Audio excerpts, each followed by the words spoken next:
across the UK, on DAB+, on YouTube, on your mobile, and on your side. This is Talk.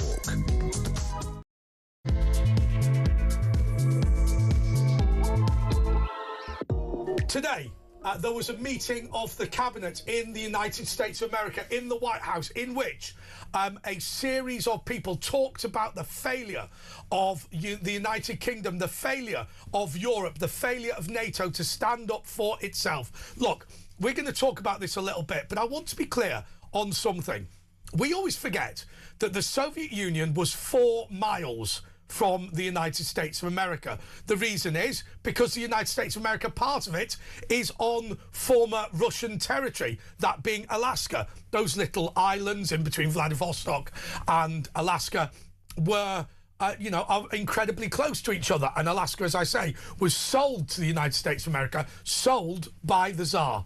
Now, the fact the United States of America for years had its biggest enemy and a nuclear power just next to it meant that they had to take action.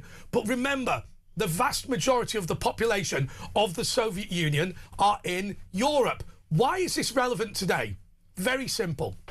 The United States of America needed to base troops in Europe, needed to have NATO in order to contain the Soviet Union. It no longer needs to contain the Soviet Union. So now what it has to do is it has to build an alliance, a global alliance for peace, for decency, for rule of law, for property rights, for free speech, all of those Anglosphere values that we pretend are Western values, but aren't really.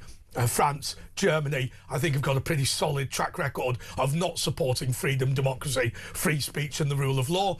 But it now needs a global alliance for that. Whatever you think about what we are doing in Ukraine, you have to understand the Americans don't care who rules Ukraine, and yet they are supporting, at least to some extent, Europe over that. We are not supporting the United States of America by keeping the Straits of Hormuz open. And by the way, it affects us in terms of our oil price anyway.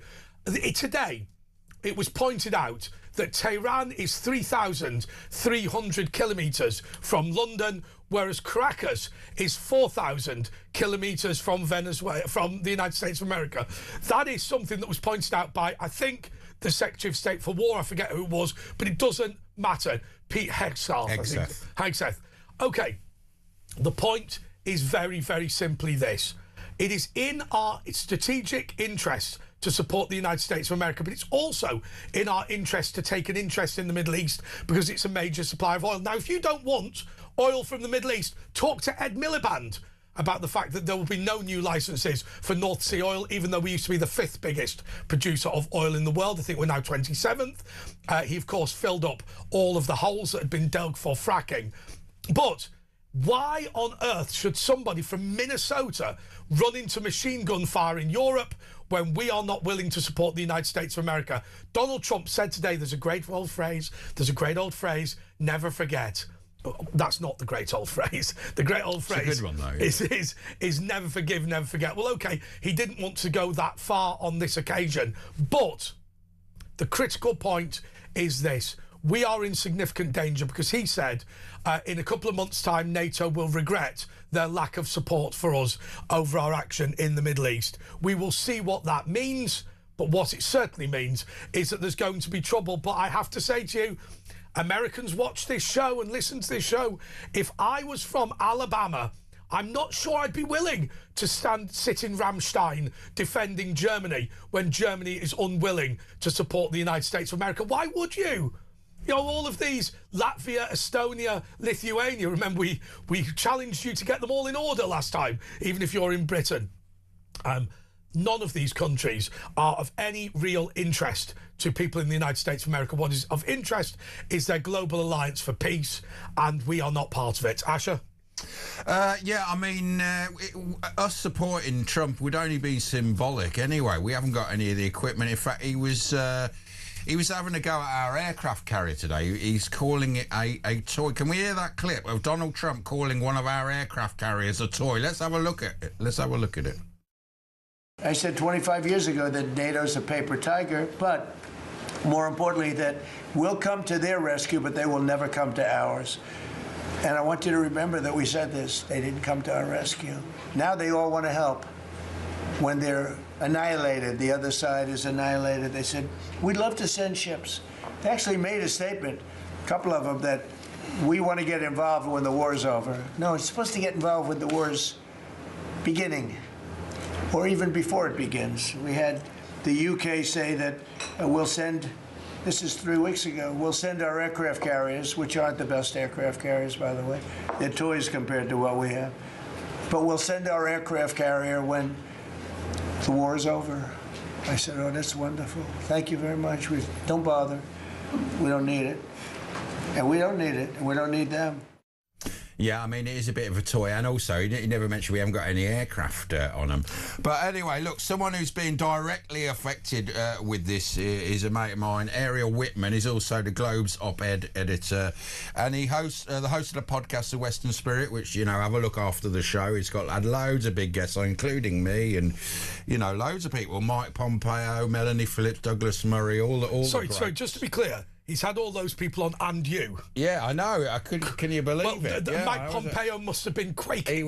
We were on the same day, actually, me and Pompeo. We really got on like a house on fire. He offered me a job, but, you know, there was a bit of a problem because I work here. Anyway, Ariel, how are you doing, man? Very tired. How are you? I'm all right. Where are you, Tel Aviv or Jerusalem? Is it? Where? I live in a city called Petah Tikva. It's near Tel Aviv, and we are the fourth most... We have the fourth most sirens from Iran since the war of all the cities in Israel. Is it every night? I mean, tonight are you getting it, or is it calmed down? Because Trump has said he's going to halt the bombing of their oil stations because they've allowed 10 ships through, American ships full of oil, and this is a sort of goodwill gesture for the negotiations. Are you getting bombed tonight? He's told Israel to hold off. What's happening? We've had more sirens today than in the last few weeks. 10 in our area alone. So 10 just in the Tel Aviv, where I am, area. It's the most for a single day, I think, of the last 3 weeks. So what does that involve? Does that involve them being knocked out of the sky? You hear the explosions of them being knocked by the most of them are knocked out of the Iron Dome. Yeah. Well, most of them are knocked out of the sky, but they've been doing cluster bomb missiles now. So I've seen that, yeah. Instead of one missile, it explodes into 30 or so smaller missiles, and that's much harder for the defense system. Of course, the slight problem is if what you're trying to do is to hit military targets, then Israel's system is absolutely phenomenal. If all you're trying to do is do the maximum damage and cause the maximum amount of trouble, then some sort of ineffectual cluster bomb, obviously it doesn't hit anything strategic, but it kills a few Israeli people. And if that's your outcome, it's much easier. Yes. Well, a missile, I think I sent to Asher, a missile fell right a block away from me here, and we heard the explosion. But the thing is that they're so small, these cluster ones, that if you're in a safe room or even in the stairway, you're usually going to be okay. The house was destroyed, the penthouse, because it hit the roof of the building, but the people were safe. So because they're much smaller, they're not, the ballistic missiles are the size of a bus. Yes. And they cause immense damage, they do. The safe rooms aren't even safe from those. No.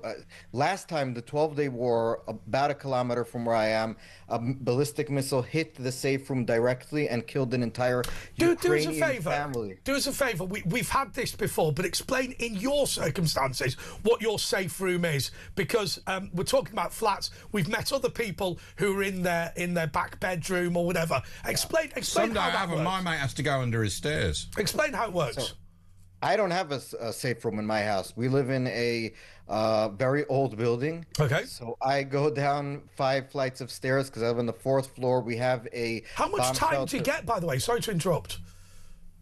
Yeah, so what they usually do is they'll send every citizen in the area, the general area of where they think the missile is headed, a 10-minute warning, because that's the amount of time it takes a ballistic missile to get from Iran on the phone. That comes on the phone. Yeah. And then they'll tell you, get close to the shelter. You're going to probably have sirens next to you. And then once the siren sounds, that's usually about 9 minutes after that, the siren sounds, you have a minute to get to the room. So the thing is, I have a 1-year-old, a 3-year-old, and a 4-year-old, and we have to go down 5 flights of stairs. So we had last night at like 4 in the morning. So you must literally, and I think a lot of British people are going to be quite shocked by this, although I suspect perhaps their grandparents might not have been. You must have to have a rule which is, right, leave a bag by the door, right, or you pick up Stephen and I'm picking up Samantha or whatever. Yeah. We'll do that. If I get out first, don't worry, just run down. What are those arrangements like? The reason I ask is we can talk about all the foreign policy stuff in a minute and all of that, but I just think people are just quite interested on day-to-day life. Yes, so my wife takes the 1-year-old. That's our usual. I take the 3, and the 4 wakes up and walks down. And our hearts go out to our 4-year-old because we just don't have the manpower. How are they affected by it? Because kids are often not affected as much as we are, but with the explosions and things like that. I think they get used to it. I mean, she has nightmares, but how much does she understand about the situation? Because somebody's trying to blow up mum and dad's house. What do you actually how do you explain this to her? Because suddenly get up in the middle of the night, a massive siren goes off and you're sat in a cellar. That's going to be frightening under any circumstances. So if we would have a safe room here, we can basically control the narrative. The problem is going to a place with a lot of people who sit there during the sirens and everyone's talking and they don't really care what you want to convey to your child. And she hears everything. Right. So they're talking about, where did the missile land? And did you see that house got destroyed and those people died here and she understands. She knows that the Iranians are bad people. And I tell her, it's not the Iranians, it's the government and all this. And because my wife is from Iran, her family. So what effect does this have? Because it's often said those who are critical of Israel, and I think that there's an element of this being true and an element of it not being true. Obviously, there are people who are incredibly, or used to be rather, incredibly affected by the Holocaust and the Second World War. And there was always a feeling with Israel that if you provoke them, they might overreact. Now, whether that's true or not, I think it's true to an extent. I think that the Holocaust was inevitably a big political issue in Israel, but it's just inevitable. A country that was created off the back of it, following it, I think off the back is an unfair comment, but created after it would have that. But she's going to be part of a generation that grows up, at least to an extent, nervous, at least to an extent traumatized, at least to an extent with a feeling of isolation in the region, and that will affect the politics presumably. But that's been going on the whole lifetime of Israel, hasn't it? Maybe it has, I don't know. Go on. So I would say 2 things. The people who are really going to be traumatized are the people who are my age and younger. So I used to be in Golani, which is an infantry unit. Yes. I guess, how would you call it? Battalion or whatever? Yes. My friends were in reserves. I'm legally blind. I lost my eyesight almost all my eyesight about 6 years ago. So I can't shoot a gun or drive, but all my friends. Well, you can, but you don't know where the bullet's going to end up. Exactly. Yeah, it's not a good idea to give it to me. So so all my friends were in reserves we're less than 3 years in since October 7th. You have people who have been in the army with small businesses and jobs and families for more than half of that time. Right. And especially if you're younger and you're in conscripted duty, so from 18 to 21, you've been all the time in the army and you have seen horrible sights. You have tons of people that's not talked about is the amount of amputees that are here is ridiculous. People without legs, without arms. So that is the next generation. They're not the kids, but they're young.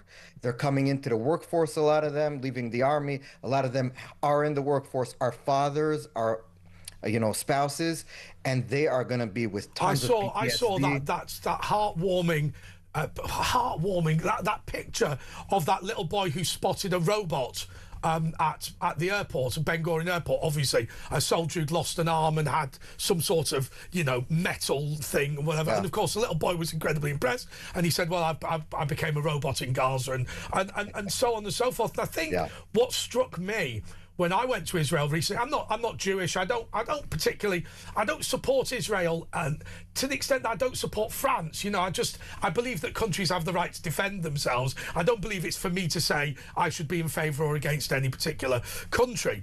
The reason I make that point, by the way, is when people go, I don't agree with the Israeli government, therefore abolish Israel. Yes.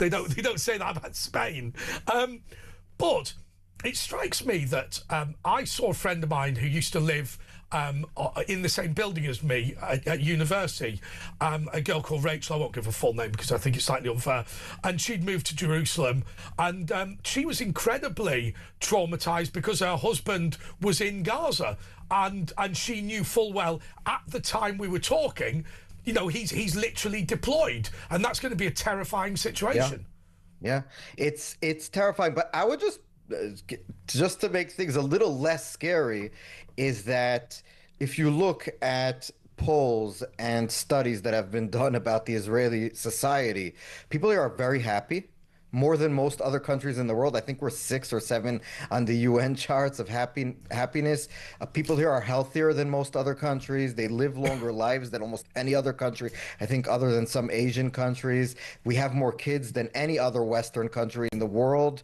I saw the explosion the other day, and because no one was killed, there was, like you said, a bit of a carnival atmosphere. Yes, when there's an explosion, because there's an adrenaline rush. But the thing is, because you've got to go now, because it's about 20 past midnight there, isn't it? So, but before you go, we're seeing now Trump sort of they're in some sort of negotiation, and he's told Israel to hold off. But it's different for Israel, because obviously there's an existential threat. Even if the oil starts going through Hormuz, Israel can't rest on its laurels. So what's the next chapter in this situation?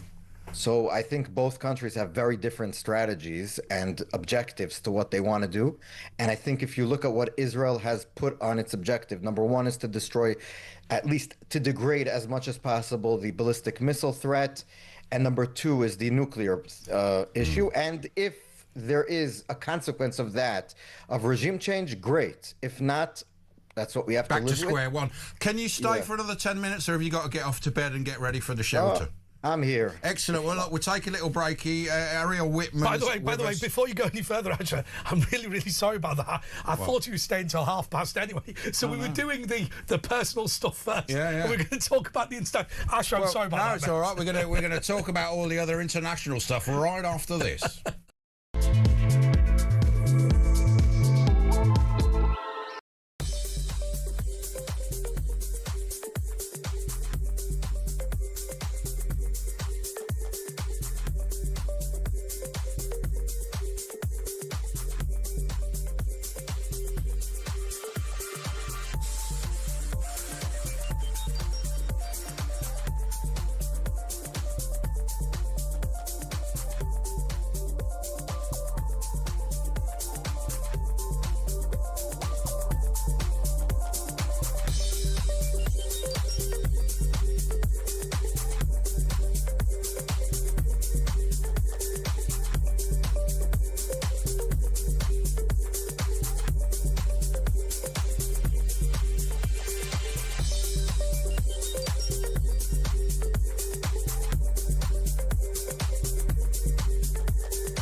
Across the UK, on DAB+, on YouTube, on your mobile, and on your side. This is Talk. Yes, this is Talk, and we're joined by just a absolutely brilliant guest, Ariel Whitman. Ariel, look, I want to read you a couple of comments that the gallery have just seen from a very lovely lady called Zarina. And what I'll do is I'll read them both out. Perhaps you can respond to them. Okay. Andre, we cannot afford to go into an illegal war. We do not want to have another Iraq on our hands. not leave the door open for terrorist groups to grow. Trump and his team have jumped the gun, and because we don't jump as high as he wants, he is spitting his dummy out, is her first comment. She then said, it's incredibly moving to hear Ariel talking about the logistics of living under the threat of bombs. I pray that we never have to undertake such precautions. I think she's implying that if we leave Iran to do what Iran is going to do, it will make Britain safer. There are a lot of people who do genuinely believe that, and they're not people who are necessarily soft. Well, I would just... No one asked the UK, as far as I know, to offensively start bombing Iran. If I understand correctly what, and I think I do, what was asked of the UK was to give us America some of its bases to use, was to defensively... Sorry, just to interrupt, Ariel. So the request was that the United States of America be allowed to use its own bases built on British territory. Its own bases. Right. So exactly. So it could be that the UK... I don't even think the UK would have the capabilities to do a lot of what she's implying. It was symbolic, really. Right. So that's irrelevant for like, there's no reason to even entertain the thought, because it's irrelevant. But Ariel, what if I was to say to you, say to you something that people are going to ask, and I think I can say this because of the background of this channel. Oh, here are the neocons and the Jews stirring up trouble again. Why should we be involved? I mean, that is what a lot of people will be thinking around the world. What is the answer to that? Well, I am definitely not a neocon, and I think that the war in Iraq, and as someone who grew up in the U.S., I think the war in Iraq was a big mistake in the sense that it was carried out for the wrong reasons. Regime change. Well, over a lie as well. This isn't a lie in Iran. They are. Right.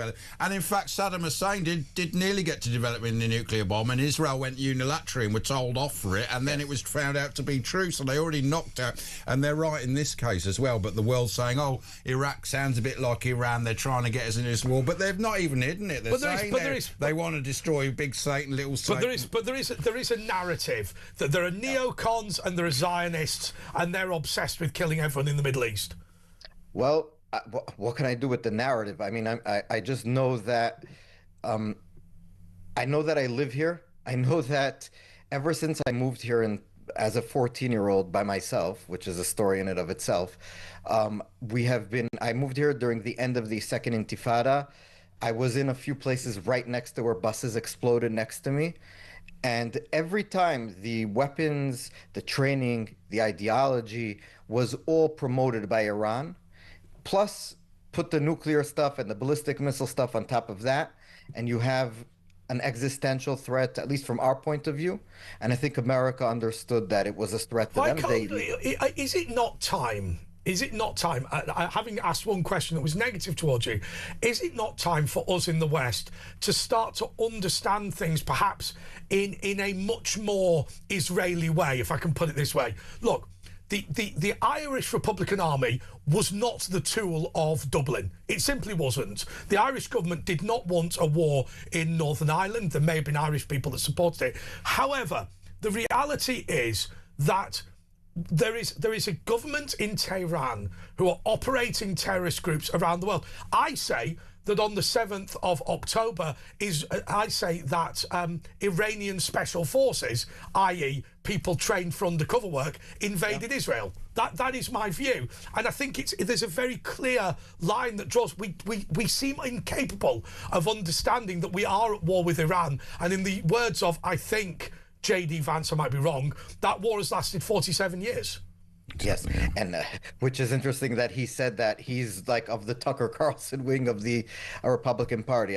But I totally agree. And I would just also add that Israel, for all its faults, and believe me, I am very critical of this government, and I did not vote for. I made it very public, and I was attacked by a lot of people who I'm very on the right, and I was not supportive of this government. But for all its faults, we are fighting for our lives, and we're doing it proudly. And I don't think that most Western countries these days have a very proud national identity. And I've spoken to a lot of people in Europe and all this. There's a sort of, I think, lack of being proud to be British, Pride, being yeah. proud to be French. Would you vote for Netanyahu now that he has shown himself to be a good war leader? I have no idea who I'm going to vote for. I assume there will be a lot of new parties coming up. You already have that. Explain. Explain why there would be no parties? No. Explain. There's a lot of new political parties coming up. Yeah. It's just we're in a country with loads of new parties forming. I just wondered why. And they have the proportional representation. Why you were as well. Well, because of October 7th, first of all, every time there's a lot of parties. Most of them don't make over the percentage threshold you need to make it into the Knesset. I think you have to have about 4%, 3 point something percent. But this time, there's a lot of discontent on both sides, both the people on the right who are very disappointed with Netanyahu, and then you have people on the left or the center left that are looking for new answers outside of what already has been given. Remember, the October 7th happened after a year and a half of giant protests in the streets here. And I live right next to the Attorney General's house, the former one.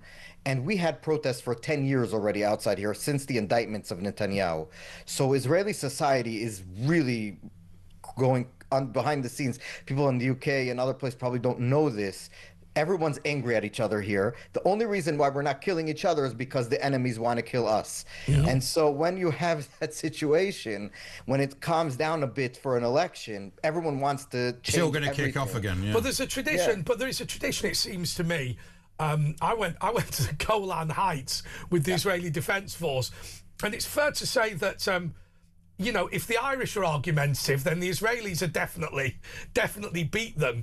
I saw a lot. There is a tendency it seems to me in Israeli society to have quite what other people might think is quite a violent disagreement because they're shouting and all this sort of thing. But I get the impression that's just the way they are. Yeah. And if you went into the middle of one of those debates and spoke to them in Hebrew, you wouldn't get thumped. But it would be it's the language, isn't it? It's a very direct language. It has less words than English, and so it makes them a very direct people. I think the language. A very direct people, and don't let anyone cut you in line because they will.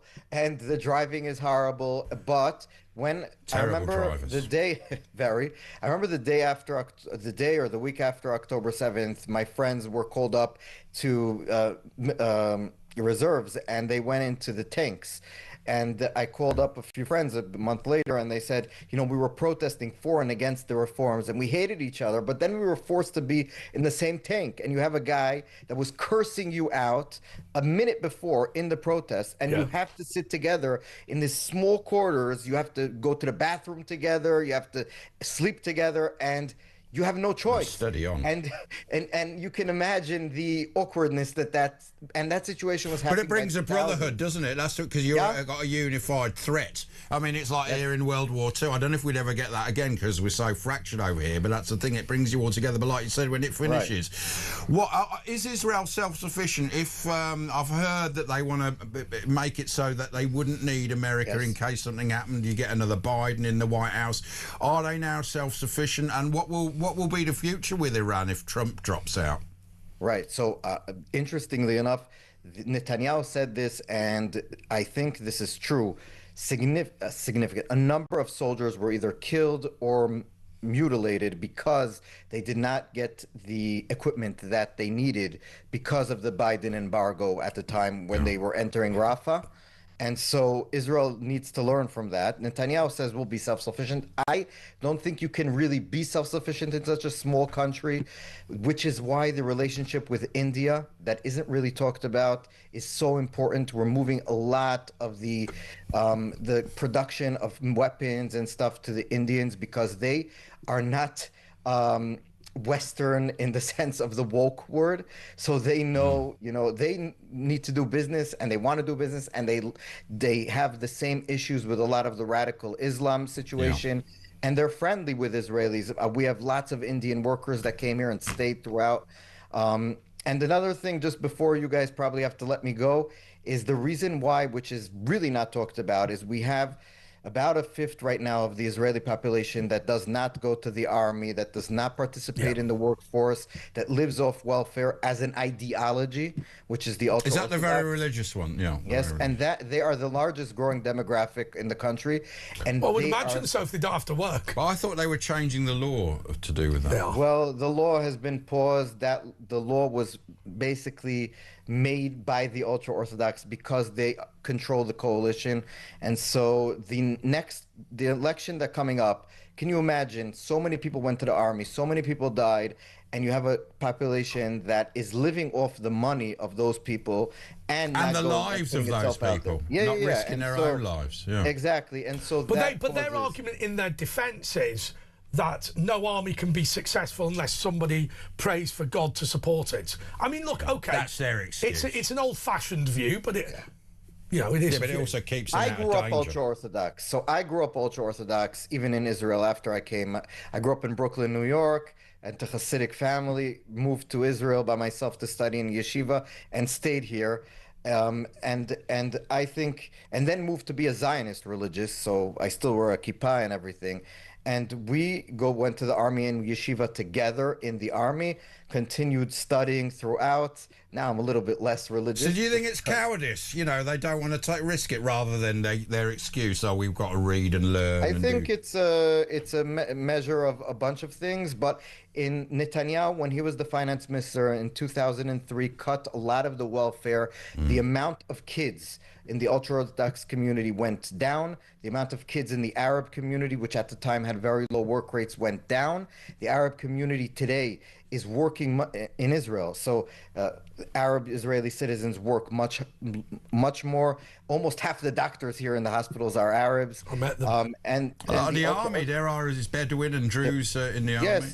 Yes, for sure. But it also shows that demographically, incentives work. So when you cut welfare, people who live off welfare will have less kids. Ideologically. Tell our government that, man. It's interesting. Can I just ask you one final question? I'm sure Ash has got others for you. But no, I haven't. But I've got friends. I've got friends of mine who are the children of men who are Jews, but women who are not Jews. Yeah. And those people that want to stay within the Jewish faith find it incredibly hard to get married. And I've noticed that all of them who struggled in the United Kingdom, by the way, Judaism is considered to be passed down the female side. So if your mum's not Jewish, that can be... All of them, I've noticed, went to Israel and found it quite easy to marry. Is there an element that retaining your culture and retaining your heritage is something you are much more worried about in Brooklyn than you are in Israel? Because it seems to me that if you marry an Israeli citizen, the whole was, you know, who your mum was, I would imagine would become a less significant thing if what you're trying to do is protect the tribe, if you see what I mean. Yeah. Whereas if you're in Brooklyn... Because you don't have to retain it, it's already retained there. Well, it's a little more complicated. I would just say in Israel, there's no separation of synagogue and state. So the people who are in charge of marriage are the Orthodox community, which I am part of, by the way, but more controlled by the ultra-Orthodox. So you'll have to prove that you're Jewish in order to get married with another Jew legally. So you'll have to go to the rabbinate and show certificates that your mother was actually Jewish. Or you convert, and you can take a couple of years in Israel. It's quicker than... I'm talking about people who were brought up Jewish by their father, but their mother was not Jewish. So they would have to convert, or they can get married outside of Israel and come in. Yeah. But the law of return, which was made relatively early in Israel's history, was made that people who were considered Jews by the Nazis, people who would be killed by the Nazis, I think there were third generation from the father. Yeah, so if you're an eighth Jewish from one grandparent. Right. You'll still be allowed to be an Israeli citizen. Yeah. Even though, according to the Judaic law, you would be not considered Jewish. Doesn't help him, though. He'd still have to convert and get circumcised, exactly. Which is very painful when you're older. Just not going to happen. Yeah. Anyway, look, you've got to go to bed, haven't you? I hope the alarms don't wake you up, the air raid alarm, and you manage to... They will, won't they? I will tell you, I value both bacon rolls and my foreskin. White steak, they call that there. You can get that there. Don't worry about that. But look,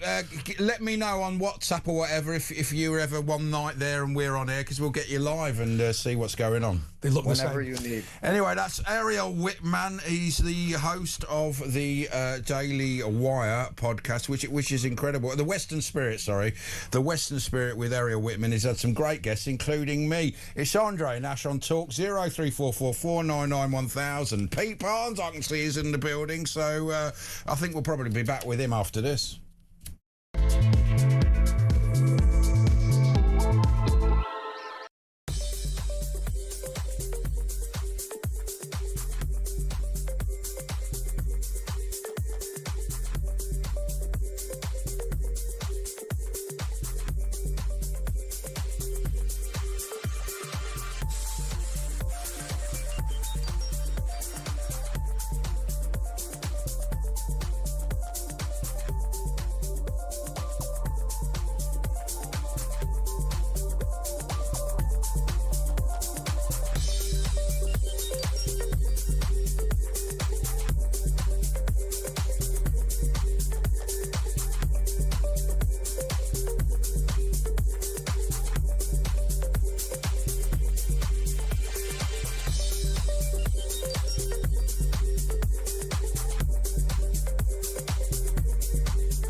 Across the UK, on DAB+, on YouTube, on your mobile, and on your side.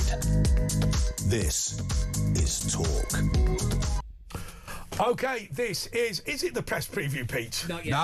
No. Right. Tumbungo till 11. No, but I'm here because I'm covering. Okay, so Curtis Hinton is lazy. No. And, I'm sure there's a very perfect. No, there is a good reason. I really hope there is now. Earlier today, we were filming Down Your Local with Phil Dave, which was great fun, wasn't it? It was gregreat fun, but Curtis had a bit too much, and I don't think he could manage. Yeah, he was shedding, if I'm being totally honest. Right. He was staggering out going, I love you, I love my best mate. That's just his normal voice. Just like that. I always think that Ringo Starr sounded drunk, didn't he? Joe said Thomas. That's just Scousers. Hey, peace, man. No, that's not Scousers anymore. No. So Scousers used to sort of talk like that. Yeah, the John Lennon Scouser. The John Lennon one. And then it went really high pitched. And then there was the Brookside one. Hey, calm down. Calm down. Now everybody sort of goes, hey mate, you prach. Yeah. Where did that come from? What on earth? Yeah, my thing is always, if you notice, you never hear the Scouse accent in London. It is the one accent. Is that right? Yeah, it's whenever I hear it, I make a note of it rather than, What, you write down? Yeah, usually because you have to, move away. But no, it's always the one that I found you very rarely hear. And I think it's just because of where we come from. When you hear it, it's I got on the tube once. I got on the Northern Line, and there was a group of very, very drunk blokes, and one of them tried to punch Paul Bristow, who is now the mayor of Cambridgeshire. Yeah. Paul had done nothing. We were just going to his house because I was staying over. And the bloke talked like that. And he went, bloody cockneys, let's slump the cockney. And I saw an RMI top. And I went, you're a supporter of Lee RMI. And I went, my dad's on the board of Lee RMI. And by the end of it, he was like, bloody good lads, these. Yeah. Bloody good lads. Basically, came down to London for a beer and a fight. Yes. That was it. Northerners. No, do you know, there are certain times I do miss going home. And certain times I don't. But do you ever get that if you're in the pub or whatever in Wigan? I get it in Lee all the time. Bloody cockney, cockney, get the cockney. Yeah, I remember when I was moving down here, everyone was just like, "What you want to go down there for?" Everyone's a cockney. Down there. I'd tell you what they think it's full of, right? Bloody London, it's full of... Well, it's not full of... It's not... Some of them are married. Yeah. You can get married these days. Oh, price of a pint. Oh, my God. If I have to explain the price of a pint in London to anybody who doesn't live in London... You're different. You buy a house for the price of a pint. You drink in the social club, don't you? Yeah, it is. Yeah, it is. How much is it a pint in? It's $2.95. Oral Rugby Club. $2.95. I went $2.95 in Oral Rugby Club. I went to my dad. My dad organised his birthday do at East Labour Club. What is Oral Rugby? Oh, yeah, rugby league. It's called Oral. It's not called Oral. Yeah. O-R-R-E. I was thinking something totally different. So my dad organised this, and I mentioned it to Danielle Nichols and Dean Holden, and I hadn't realised it was just my dad inviting me to the club on a Saturday night. Yeah. So they turned up in the party gear with a present, and just me and my dad sat having a beer. We had quite a good time though. Yeah, I was in Lanzarote actually, and Danielle was there, and then with Dean, and we ended up getting absolutely sozzled one night. And I was like, well, this is the weirdest thing we've ever done. He's now the deputy assistant manager of Hull City. Oh, is he? All right. Okay. Wow. No, I reckon that'd be quite That's good. all right. Yeah, pretty good actually. Hull. A few years ago, it would have been anyway. All right. Anyway. And let me ask you, Pete, about this pronouncement today by Donald Trump. Right. About the idea that London is closer to Tehran than Washington is to Caracas. And therefore, we should care what happens in the Middle East, right or wrong? Correct, because it's basically you're so much closer to the artery, basically, and the Strait of Hormuz is basically it's the aorta, it's the big vessel that you need to maintain. You need to make sure it's protected and it is safe to pass through. What has happened is basically it has now become a permissions-based route. Yeah. So Iran now... The Iranian toll road. Yes, it's a toll road. And they decide who gets to go down it and who doesn't. Why that matters is it's not actually the government or anything around the world that pay attention to that. It is insurance companies. It is Lloyd's. It is Maersk. It is Chubb's. It is the big logistics and transport underwriters and the insurance industry, because the price of oil isn't really the price of a barrel. It is the cost and the risk of moving it from point A to point B. Yes. If that becomes more dangerous, the price goes up because the insurance goes up. It's exactly the same. Forgive me, two cash crops. Bananas where 70% of them are scrapped in Sierra Leone before they get on the boat, because if they're not going to survive the journey, it's not worth doing anything with them. And cocaine, which retails in London for £200 a gram, once it's had cutting agents in it, and retails in Colombia for 8 pence a gram. Yeah. Therefore, these products have no value in their own country. Yes, exactly. And what it is it's about the kind of the market's trust and the kind of the reliability of moving it from A to B on time in a state that it needs to be in, and the basically it not being attacked, and also a crew willing to take the risk. Yes. That's one of the big ones at the moment. All the Middle East oil goes through there, 20% of the world's oil, and some countries like Japan, it's 90% of their oil, so it's also that. But yeah, like you said, it's the insurance. America's self-sufficient, but I mean, obviously the price is affected, but they're going to be actually all right when it comes to oil, and that's where our problem is.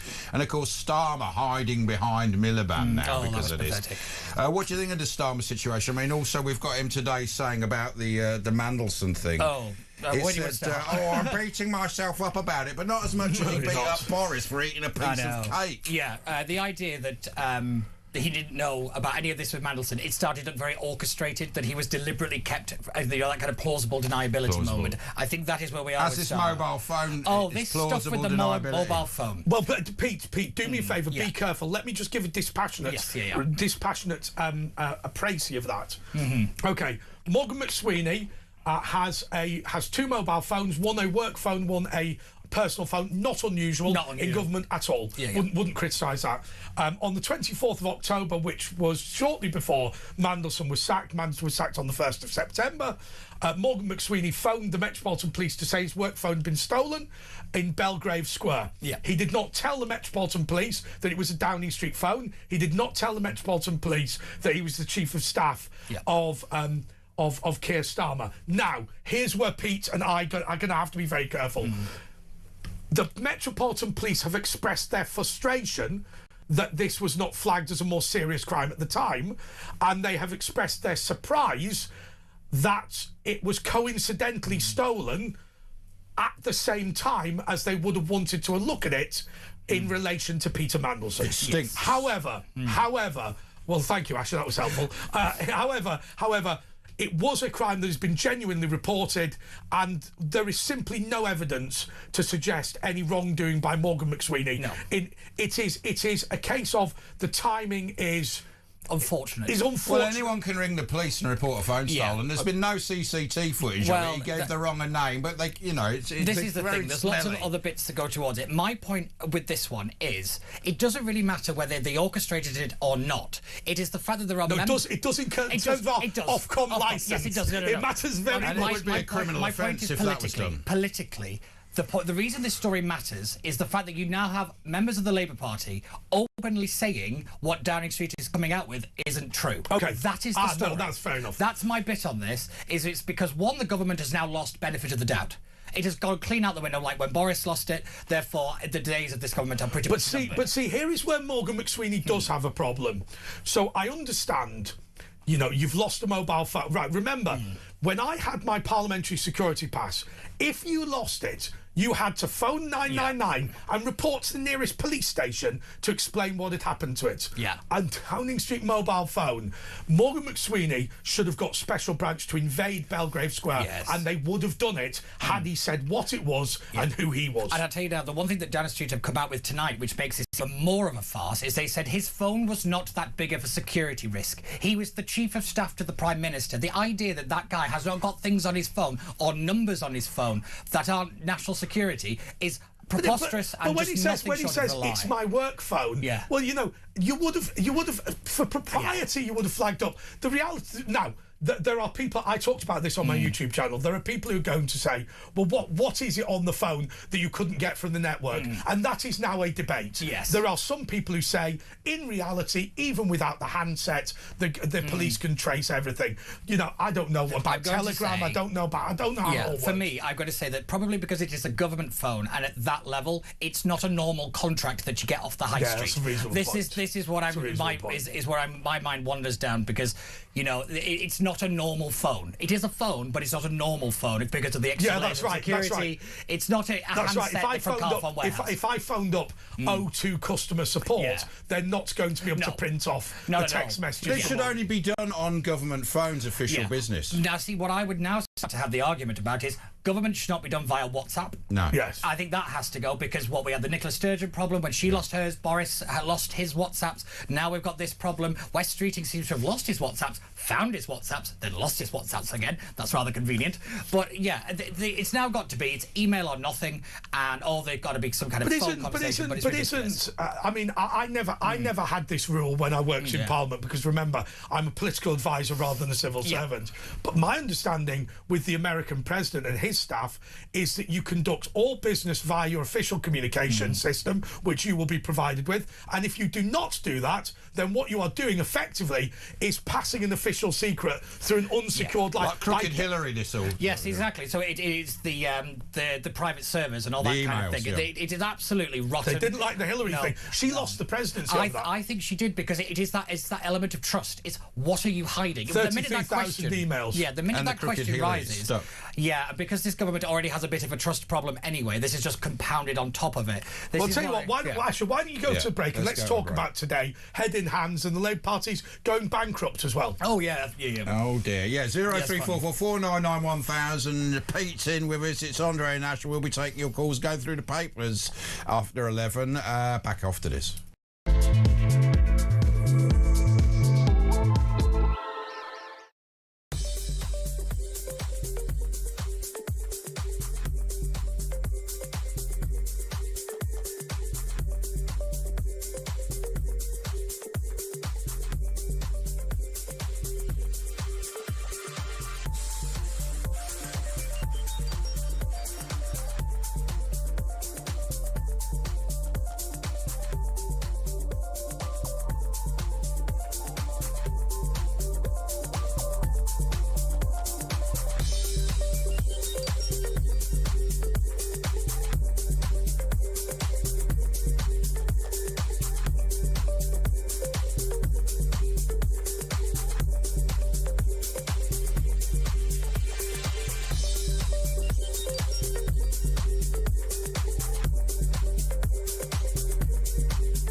across the UK.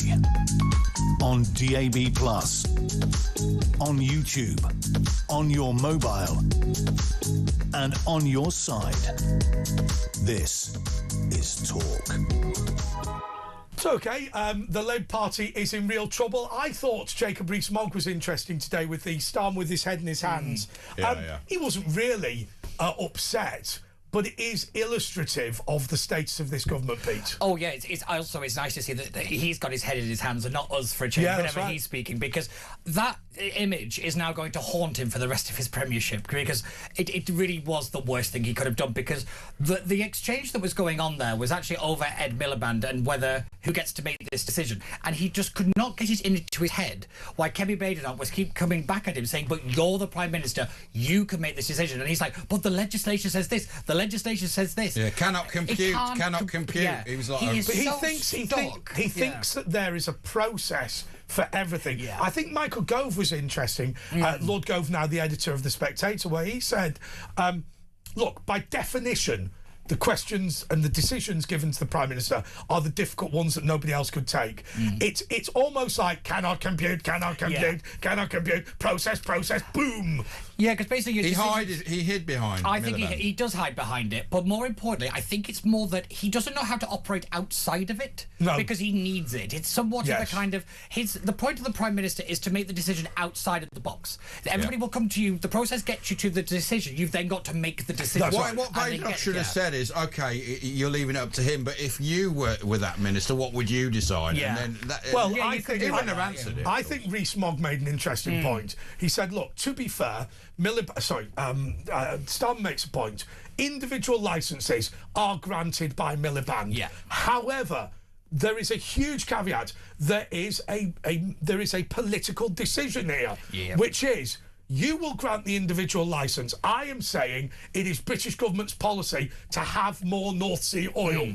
But he wasn't willing to say that. No, he wasn't. And I think that's part of the internal problems of the Labour Party, because they are so split at the moment on the issue of he is more powerful than Starmer now. Oh, yeah. But let's not forget, he's also the one that kept us out of the Americans from using Diego Garcia, because if you go all the way back, he was the one that orchestrated the the Libya vote? That's right. Where they voted against it. He was the one that really drove that home. Miliband, the problem is with Miliband. How long have you got? He is a religious extremist. Yes, he is. He is a pagan in the sense that he believes in the worship of the earth. He believes genuinely that we should turn down the heating, we should turn off the hot water, and we should simply accept that protecting the earth from CO2 is more important than our health, our wealth, and our happiness. Oh, without a doubt. And in that sense, he's a pagan. And also, he does not understand why you disagree with him. No. That's the next bit. But how can he actually believe it when, he's importing he shuts down our steel and imports it from China, and he imports all our oil and gas from the same oil field. So he can't really believe because he's a religious fanatic. It's the same as the Mad Mullahs in Iran. They don't their kind of mentality is the hypocrisy doesn't make a difference. It is about the mission. It's about the end goal. Everything is justified by. But he's not getting the end goal because it's all the CO2's coming from another. There's no doubt that the destruction of British industry as a result of high energy bills has pushed Britain down in terms of its CO2 production. Oh, yeah. There's no doubt about it. But it goes up for the other countries producing it for us. But in his head, for Britain, he's doing the thing for, the numbers are technically coming down. Because if you notice, this Labour government love a kind of workaround, and they love a kind of, we haven't broken the law, this kind of thing. We didn't, that kind of thing. But do you not think the other thing about these people is they couldn't do what they were doing unless there is a fundamentally, in my view, stupid view by these people, which is, if we lead, others will follow. Yes. China will go to net zero if they see Britain doing it first. Yes. Also, this idea that anybody is listening to Britain at the moment is just laughable on literally anything. A good crisis. It's sad actually for Britain. It's very sad. It's very concerning because a good crisis really kind of shows you where the truth actually lies. Because if you look at the Iran crisis, it is now basically America has the weight, the industrial capacity, the technology, and the manpower to change reality. I'll tell you something. It was discussed. I mentioned this quite openly that there had been discussion by the United States of America of giving political asylum to people being bullied by the British government, people who were going to get into trouble over free speech and things like that. And I said that I would not go because I would want to stand. And I have to say, my viewers on my YouTube channel were not impressed. Yeah. They said there should be a plan to evacuate this country because it's going down the toilets. Yeah. No, that wasn't all of them, but many people felt like that. Yeah, it's really concerning, actually, the number of people that feel that this is like the last moments for Britain. Yes. It really just feels like kind of 1940. Britain could go either way at the moment. Yes. And it's how long can we survive with this government? But my big fear is that even the next government, no matter who is in power, you've got at least another 8 years before things even turn the corner. Without doubt. But Well, they're going to try and, because they know they're going to be out, they're going to try and destroy it, aren't they, for the next lot? Like, a bit like sort of like Miliband pouring concrete down the fracking. Yeah, what is it? Is it the French? They used to salt the earth after they kind of conquered it, so you couldn't grow anything on it. And I have That's a what they'll feeling do. that, They're bitter and twisted in that way. Because I think what we'll see is, particularly when we look at the Scottish and the Welsh elections, if the Reform are able to take power, or whoever, the ability of people who are in power to pull levers that Reform don't even know exist. That's right. Is going to be very significant. That is precisely the concern. I worry very gravely about the way that they will attempt to destroy everything. Also, and we don't really have time to talk about this, but the Labour Party is going bankrupt. This week they banned cryptocurrency donations to protect Britain from Russia. No Russian donations have been made via crypto. No, but there's been no illegal. If the Labour Party goes bankrupt, do not laugh, because they will bring in state funding of political parties based on your vote at the last general election, which will ensure Restore and Advance get no money and Reform get very little. Yeah, 100%. And it is very gravely concerning that this might have been an orchestrated plan. Yes. Because everything that they want to do, they're terrible at. Everything that is actually terrible, they're pretty good at. Yeah. I always make this joke, if all your kind of mistakes trend in one direction, it's not a mistake. But I will say that this was a direct attack on Reform UK without a doubt. Without a doubt. I'll tell you what it reminds me of. It reminds me of when they banned PLCs donating to any political party over 5,000 with a full, without a full shareholder resolution. So that'd be Dixon's and Tesco donating to the Conservative Party, because that's the only two. It happened at the Cenotaph, didn't they, when they wouldn't let Nigel Farage go there because you've got to have more than 5 MPs, and he had No, don't know him. Not him. He had arguments about that. Yes, there was a lot of dancing in underwear. There was, they try everything, don't they? But yeah, they will, and this is the thing. They've got to be ready for this, and if they're not, that's on Reform. If they're not ready for it, what are they doing? Well, but the number one political issue in this country right now is Nigel Farage, how to stop him. Oh, for the left. After he wins. Anyway, look, Pete Barnes is with us. We're going to be going through all the papers, and give us a ring 03444991000, and we'll ring you right back. It's Talk with Andre and Ash and Pete Barnes, newspapers after the latest news.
across the UK.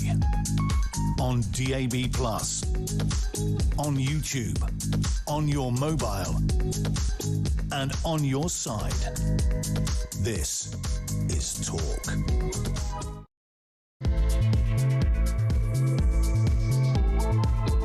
Okay, this is the paper review with Andre Walker, Asher Gould and Pete Barnes, but we are going to start the review with something from Runcorn World. Wow. Right, because I think that this is hugely significant. Runcorn World reports that Vinova, I don't know how you pronounce it, has gone into administration. Who are they? They are the company that produces 50% of Britain's salt. And they have been complaining for months and months and months that high energy bills are putting their business at risk. Now, are you worried about the loss of 90 jobs in Runcorn? I don't know that you are, though I'm not happy about it.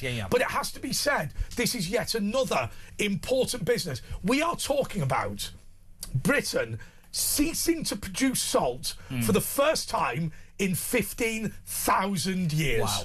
That's not even salt's not even that hard to make. Yeah. We can't even produce that now. So this is why what's happening in the Straits of Hormuz is actually very important. Correct. Because it is not just about the oil. It is about liquid gas, LNG, but also it is about how oil and the kind of the energy market, it bleeds into every single single other correct. department. So it is not really right to just talk about food security or energy security. Everything is linked together, because it's all dependent on each other. So fertilizer, for example, is one of the major things that is rocketing up in price because of how they use the petrochemicals to make it, and therefore that means the price of food is going to go up, which therefore means food inflation. But then it's the price of petrol and all of this kind of the delivery of the food, everything is affected. And the high energy bills in the kind of manufacturing industries has been through the roof for years. I tell you what's quite interesting here. When you're talking about the northwest of England, which Asher knows, well, no, we've all lived there. We've all lived in Manchester. Yeah. You lived in Rusholme. You lived in Wigan. I lived in Leigh.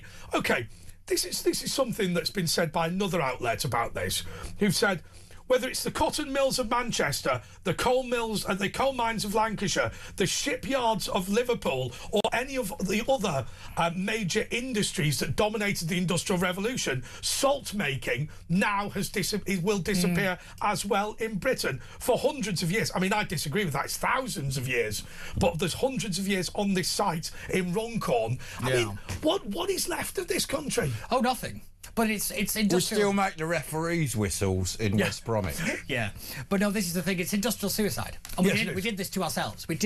Germany have done it as well. One of the most powerful industrial nations. They've killed themselves. I went to Port Talbot, and you look at it and think, why on earth have you got rid of this? Yeah, this is phenomenal. Did you notice the Labour Party came out with a policy to try and reinvigorate Port Talbot just the other day? It's that convenient considering we've got Welsh elections coming around the corner. It's craven and it's dishonest and it's awful. I mean, when you go, when you drive from England to Wales and you see it, and you see the massive. I mean, there's a beauty to it. There's industrial beauty. You can't restart it once it's stopped. But this is big. This is the big problem. Is that that one in particular you can't restart. But also, it's the fact that in the coal mines and all the other bits, we put concrete down it, so you can't do it. Which is disgraceful. It's for future governments. He's actually denying. And it's like what Tony Blair did to our constitution. Metaphorically, he poured concrete down it. So we just But we remember. I mean, just on the other subjects, and this isn't in the papers, but Runcorn News did report the salt manufacturing, which I think we all love salt, don't we? But just to explain to people the key issue of fracking, where I think David Cameron got it wrong. Certainly, I'll talk about Leigh. The money was going to go to Wigan Council. Just to explain the big problem, there's not many people employed in shale gas, and so there'll probably be about 10 members of staff working there. It's the value of what's under the ground. I will tell you, the people of Leigh, the people of Wigan are used to seismic incidents, right? They're used to something. I mean, I'd sleep through something of what, level 2 on the Richter scale. You'd sleep. You'd have to go to you snoring. Yeah, but you'd have to go to about 2.5 on the Richter scale to wake up, right? They had some like a 0.1 in. It was like a lorry driving past. Yeah. But the people in the northwest of England want to produce the energy and want to be the engine of industry, and they're not being allowed to do it. Well, it was like when they were going to make the super casino in Blackpool, and it was going to reinvigorate Blackpool, and then Gordon Brown came along with his religious ways and banned it. That was actually shocking to be honest. That was horrendous. That was horrendous. And Blackpool's got nothing now. It's got nothing. That was its last ditch attempt, realistically. And it was a great move. It would have been a been great amazing. move. Is that story about Jeffrey Thompson from the Pleasure Beach true? What's the story? Here's what I got told. Jeffrey Thompson, the Thompson family, owned Blackpool Pleasure Beach. I got told that the way he died, and if I'm wrong, I apologize for this, but he definitely is dead now, so I can't insult him. I got told that he finished his Father of the Bride speech and fell forward. Oh yeah, I've heard and died It happens. on the top table at his daughter's wedding. I didn't know that was him, but I've heard that story. Yeah. I didn't know that's who that was. But I must check that. But he wanted to build 2 big casinos, 5,000 bedrooms each. Now, as you know, the vast majority of it's something like 10% of Americans have been to a casino in the past year, but the average spend is $50. Yeah. So it's not like our lot where you turn up and somebody's got $5,000 down and things like that. It's not really like the movies, but yeah. But it's Vegas is now changed because everyone used to go to Vegas. They've got rid of that because they've worked out they make more money from the super wealthy going there. So basically, people, just normal people like us, we don't go there. No, they go to like Atlantic City or they go somewhere like that instead. Yeah, vulgar. Yeah. But no, you're right. With the Blackpool one, that was disgraceful. But it is that kind of religious kind of zealotry that if you're never doing this, the way that they've just stopped so many future governments from doing so many things. Well, Professor David Nutt, when he tried to legalise drugs, said drink was the worst drugs, and actually when they lowered it to Class C cannabis, kids stopped taking it.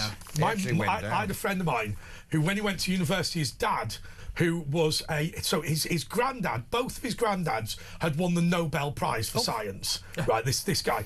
My mate was one of this North London elite. Both of his parents were professors of medicine. And when you went to the house, it was one of those, those townhouses, but massive ones. Yeah. But please do not let's just be clear. If you take medical advice from a political that's on you. You're an idiot, right? I mean, but he said that he thought MDMA was safer than alcohol. He said because it encourages you to take regular exercise, eat modestly, and you never get into a fight after you've taken it. Ecstasy. Anyway, moving on. Right, the Sun, and interesting in the Sun Tesco's advert, more Easter offers on page 6 are actually saying Easter. Well, that's because it's us. It's our company. Yeah. And the Sun, exclusive call to parents, limit screen time for under 5s, warns PM 1 hour is your lot, tots. Children under 5 should be allowed only an hour of screen time a day, the PM said yesterday. Oh, well, if he said it.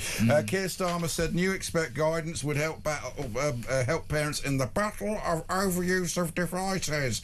Labour is still deciding on a total social media ban for under 16s. And have you seen the way that they've got a pilot for under 16s to be banned from social media? Like some kids have been randomly selected. Yes, indeed. How have they done the selection? Well, it seems to be it's like rival schools or something like that. It seems to be. There was a guy on with Julia this morning, a former head teacher. He was been part of the scheme that's helped put it together, and basically they were saying that the kids have gone mental if you've been picked to do it.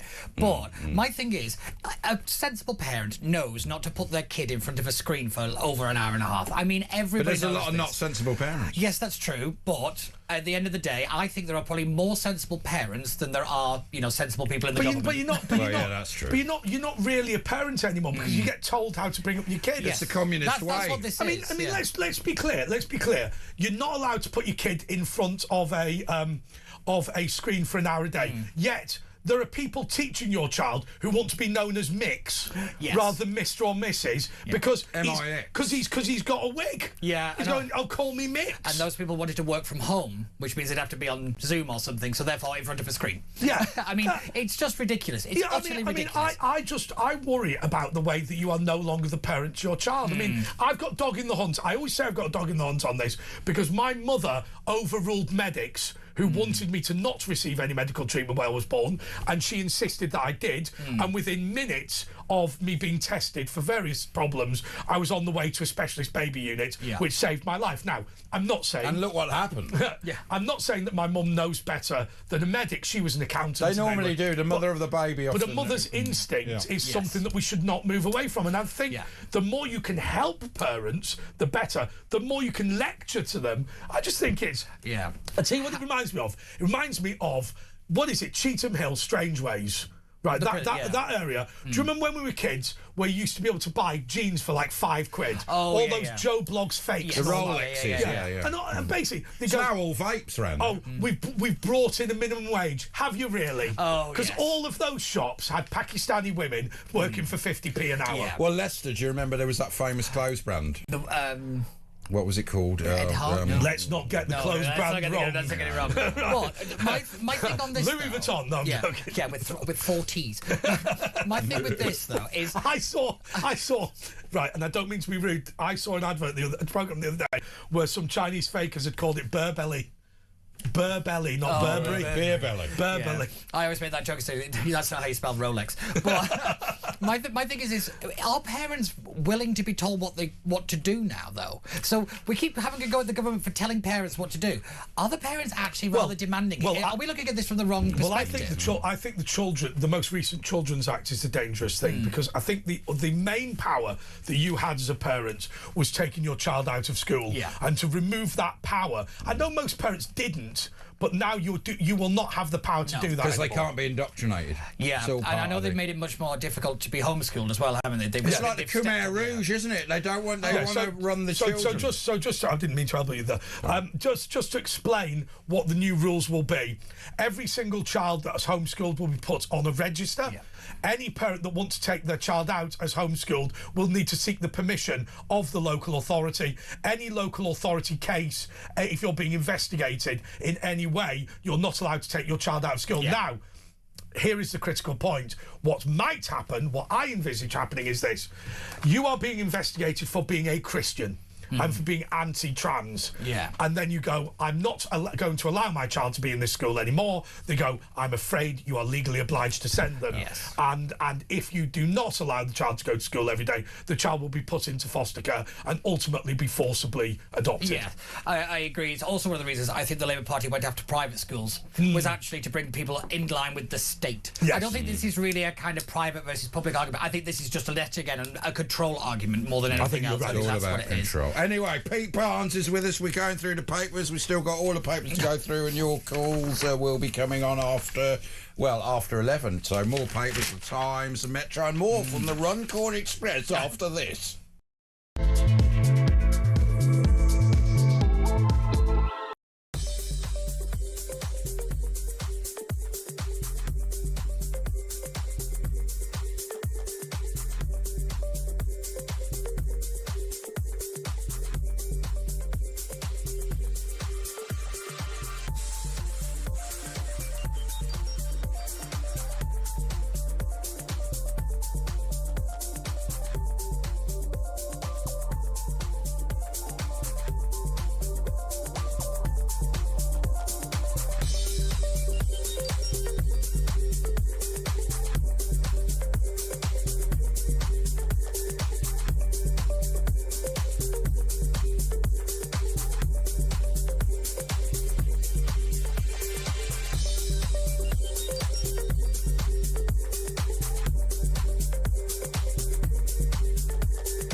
Across the UK, on DAB+, on YouTube, on your mobile, and on your side.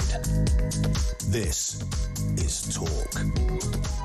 Yes, this is the press preview with Andre Walker, Asher Gould and Pete Barnes. But I'm sorry, Asher, we can't leave it at that. What we're talking about during the break. Asher has gone viral in Japan. Yeah, that's right. You are big in Japan. I'm big in Japan, yeah. My mate in Jaguar Skills, he's doing these amazing... I'll Twitter it on out virtual. I don't really understand it, but he's doing these amazing sort of virtual, what's it called, AI sort of videos. And, well, I'll put it on Twitter so you can see. So basically, Asher, what he's doing is he's making video narratives for music and whatever. Me as the model. But Asher is one of the actors in it. Yeah. So I'll Twitter it. How many people are watching? Well, that's at 250,000 in 3 days. So it's picking up. Pete will be in it. Yeah. Anyway, I'm in everything these days. The Times, Mandelson not asked for messages from personal phone because, of course, it would have gone to the other end as well. Mandelson has not been asked to hand over WhatsApp messages or texts from his personal phone, the Times has learned, amid concern at the limited nature of the government's disclosures. The peer handed over his work mobile when he was sacked as ambassador to the US because of his friendship with the late paedophile Jeffrey Epstein. He's not been asked by the Cabinet Office for any of the messages on his personal device.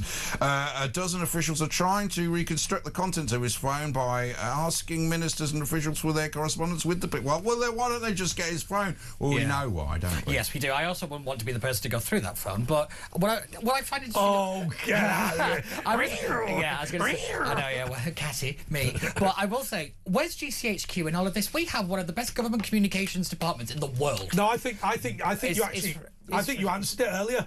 I think you answered it earlier. I think the devices are probably so highly encrypted that GCHQ have made sure they can't get into it. And if they could get into it, they'd have improved it so they couldn't. Oh, yeah. Also, I think even if they... once you've kind of said it's gone, I think they just wipe it. Yeah. I think but they'll never come out and say that's what they do. So this story is a nightmare for the government, I imagine, because they can't tell the public what actually happens because it's national security. You can't have headlines saying, oh, yeah, by the way, this happens and this happens. It's ridiculous. I was always very suspicious when MI5 said we need to get a backdoor into WhatsApp, because if you get a WhatsApp phone and you're a terrorist, you can talk in WhatsApp all day and we can't read it. I thought, you publicly said that. You never said that about Telegram, have you? You never said that about any of the other communications. It's been around a while. You're only saying it now. They all do disappearing messages ever since our colleague Elizabeth Oakeshott did a little expose. This is the point about West Streeting, where he says, I always have disappearing messages on. I get the feeling that a disappearing message is not a disappearing message if it really needs to be. I think it will be on a server somewhere, but because it's the government's phone, I do think... So a very good friend of mine, and I can't be specific about who he is, was involved with the Sun newspaper when the Sun newspaper ran the article about the British missile defence system that they deployed to Poland not working properly. And I don't want to go into too much detail, but there's been a huge argument between the Sun and the British police about whether this person should have been arrested, whether he was a spy or an undercover journalist and all this sort of thing. And the Sun have basically won the argument. What he said was, when they wanted to have a go at me, they didn't hack my WhatsApp. They just hacked the phone. Yes. And everything was on the phone anyway. All the disappearing messages were all still on the phone somewhere in well, I don't know the technical. Yeah. So this is it's like a deleted thing is not deleted. It's just stored in a different format in a different bit. Yeah. So then there is always these kind of bits of tech, where you just plug a USB thing into it and it just downloads everything. Somebody told me that the way you actually wipe a phone or a computer is actually to just record over. So what it's done is basically that. So forgive me if this isn't right. The file is in a physical location on your hard drive, right? And then when you delete it, the first letter of it becomes question mark. Yeah. Right. Then if the chip finds that needs the space, it will save over it. So if you save over it, it's gone. If you delete, so actually what you need to do is just download some whopper of a file. Yes, that just fills up your hard drive. Yeah, and the other one, usually, I find a big magnet usually does the trick. No, but that is exactly how it works. Somebody told me the way that they actually wipe a phone. Now I do master reset because I sell my old phones. Yes, if I've still got. Don't I just smash it up with a hammer or something? Isn't that the only surefire way? Yeah. In reality, well, what I tend to do is I quite often buy second-hand phones. To be totally honest with you, I don't bother with new ones because they're half the price. But But if I've still got a phone when I fancy a new one, which hasn't happened often, I master reset. But I think what they then do is they just save a big file over the whole thing and then just delete that file. Yeah, and that's when they say that the kind of the memory of the phone isn't quite what it was. It's because of it degrades over the number of times you wipe over the top. Is that of it. right? That's how it works. There we go. We've all learned something today. Also in the Times, farmers fear the worst as William sells estate land. The Prince of Wales has been urged not to put profits before people when selling land on a historic country estate. I'm sorry, but he always does that. Yeah. He always puts profit before people. The Duchy of Cornwall, which belongs to Prince William, insists that the sale of 10 farms on land in Devon is a move to focus on other areas where there is greater social and environmental need. However, the announcement has left farmers and others with connections to the it looks like Badenoch estate, part of the heirs' private landed estates. Anyway, what are they thinking? Why are they? I mean, let's be clear. Big landowner sells 10 farms. Yeah. It's only because it's him. Yeah. However, this is a big problem if it kind of spirals out, because what we're going to see is this family farm tax problem has not gone away. Corporations are going to start, and this is where they're going to be. BlackRock are involved. Yeah, this is where the big boys start buying up everything, and that is the big fear, and it's now starting to look like it's happening, because if you're starting to sell, the question is who's he selling it to? Yes, that's the point. Well, they're buying all the essentials. These big companies. We saw Bill Gates getting involved. They're buying agricultural land. They're buying residential properties, and they're basically going to have an oligopoly, and then they've got us by the short and curlies, Pete. It's interesting that we're going back to a kind of bricks and mortar. Serfdom. We're going back to serfdom. Yeah. They want us to just rent off them. You own nothing, but you'll be happy. Yes, yeah. And they'll be really happy. Yeah. I thought it was quite interesting when Michael Gove was talking about, everyone's worried about the royal family. Look, Larry Fink, right? When you're talking about people who rule your life, people like BlackRock are much more important. Oh yes, everybody always obsesses over the kind of the niche bit, when realistically you're missing the giant elephant of a big corporation in the corner that actually controls so much stuff. It's like, look over here at the illegal immigrants, never mind the million legal ones coming in. It's all that smoke. Asher said from the outset about the family farm tax, he expressed his concern, and he's expressed it again today, about the buying up of farms by companies like BlackRock. And he said from minute one he felt this was an issue of national security because of the fact that these farmers are on our side and Labour doesn't want them anymore. No, it's but in their heads it's still about the tax. So that's why they're plowing ahead. Do you think they really believe that? I think they do, and they don't really see the consequence as a bigger problem. But he met, didn't he, as soon as he got in with Bill Gates and the BlackRock guy? Do you remember, within a day or two of becoming Prime Minister? Oh, yeah. I have no doubt that Keir Starmer and the Labour team would have met with the people like Bill Gates long before he became Prime Minister. Yeah. As soon as it looked like he was going to be, I'll tell you what, those meetings happened. Bill Gates' most ill-advised thing, and I can understand why if you're Bill Gates... how long have you got? If you were Bill Gates, why you'd think this was brilliant, when he said what we should have is nanotechnology inside people's bodies, so we know what they're immune to and what they're not, and you can just scan their bodies and work out. That's just a bad idea. This is the man that allegedly tried to slip antibiotics into his wife's diet. Well, why say that? Why say? It's allegedly. Trump gives Iranians his wife believed it. Trump gives Iranians 10 more days to open straight. So Hegseth claims Tehran could strike London. We've talked about this. Is Trump showing weakness, or is this part of his cunning plan that he always seems to come out on top with? This is literally who blinks first. Well, he's already blinked a couple of times. Not really, because the real blink would be pulling out and just giving up. Yeah. So this is the bit. It's how long can the market and the allies stay on track? But are we not being very American in this? Where if you don't win a war in 5 minutes with no casualties. Yeah.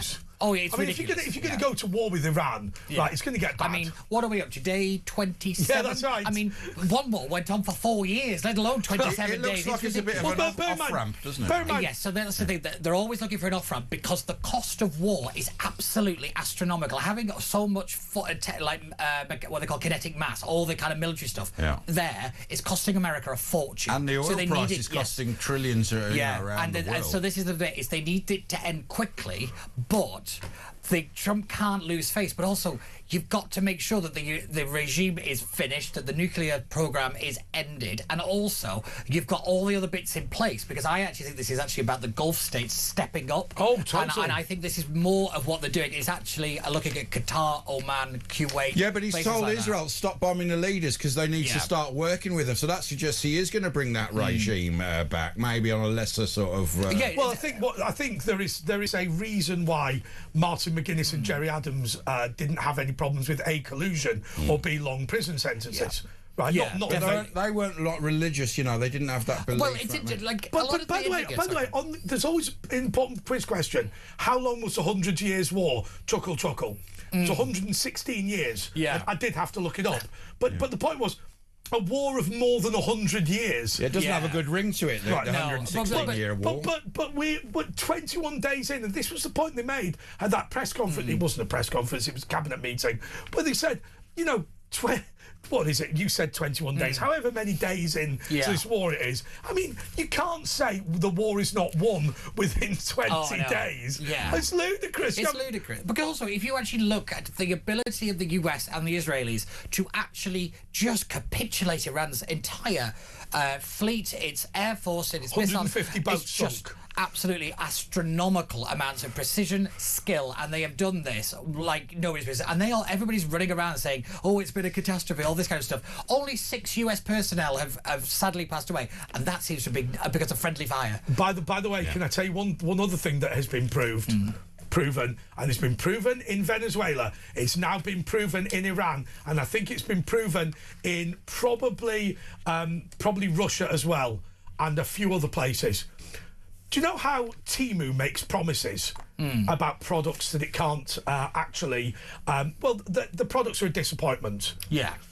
Chinese military hardware, hey? Oh, yes, and also that great kind of anti-Western axis. You know, the big threat to the West, that capitulated and disintegrated within seconds. I have to say to you, the Russian surface-to-air missiles that were being used by Iran, they never got a chance. The air defence systems the Chinese are selling is what is to an iPad. It's Temu's iPad. Yes. But if you think about it, China's never really had. You know, America's got well over a century of experience at war and the military-industrial complex. China's just got things that look quite good and look similar to the Americans, but nothing like it. What is it? Is it? I forget if it's Thailand are giving back their Chinese fighters on the basis they don't work. Yeah, a lot of them they're losing a lot. They'll lose a lot of business. It's like they have copy Range Rovers. Because this is the point. It is stolen plans. It's not their own idea. Not the internal bits. So they've only got the kind of surface stuff to make it look like it's doing something, but the actual internal bits have been able to be pulled apart very quickly because there's a thing called Team Scorpion, which is the kind of the people that went in before any of this stuff kicked off and dismantled the satellite systems for Iranian hardware to operate. They took it apart in a matter of hours. They thought it was going to be a little while. It was that bad. It took them nothing. But what the Americans have cunningly done, because it was costing them £1.5 million to knock out a Shahed drone, and they thought, well, let's see if we can't beat them, join them. And they basically nicked the Shahed drone off the Iran, who nicked it off the Nazis with a V1 bomber, two-stroke engine. And America have then improved it and given it the Patriot guidance system. So it's like, and that's only $30,000, because you can't fight a war where they can send something and it costs you $1.5 million. This is what they call grey zone warfare, where basically these days you just have to deplete your enemy. You don't actually have to defeat asymmetrical them, warfare. Yeah. It's. I mean, let's be clear. I mean, a lot of wars are who just runs out of people and resources. Oh yeah. But these look at days, Russia; they've lost a million troops. But there's no doubt now. There's no doubt that if the Chinese attempted to invade Taiwan, Taiwan would win. There's just no doubt. They've apparently moved their ships away from Taiwan now. So there's no worry, because immediately Taiwan would take out the Chinese air defence. The Chinese Air Force, by the way, have blamed pilots and engineers for every failings of their planes. What is it called? The I something or other. I forget what the name of the plane is. But it's terrible. In Caracas, the air defence system, the state-of-the-art Chinese air defence system, stopped 0 American planes. 0. And when it comes to military expenditure, you want the winners. What about Iran? The warthogs are flying over Iran now. They're low and slow, right? And the Iranians have missiles to shoot them down. They just can't see them. Yeah, they can't see Timu, them. it's literally you defend your country off Timu. Yeah, so this is Iran in particular. They got the capability, but they don't have the guidance system to be able to actually do it en masse. So that was what Iran's plan basically was just to kind of launch all these missiles all at once. Because they can't do that. Can't see anything. Shooting one at a time, it doesn't make any sense. That's why it's not. By the way, I've just realised something. I always talk about TNS, the media monitorers. Yeah. So what will happen is on this broadcast, as every broadcast of every UK radio station and TV station, there are people at TNS who are looking out for keywords. Hello to you, by the way. I don't know if it's done automatically. We're going to get a letter off Timu, aren't we? Oh, probably. We're going to get a letter off Timu. It'll probably get sent to the wrong address. Well, to be honest, if we had a back. Yeah, that's right. What will happen is the Timu letter will fall to bits in the post. Probably, yeah.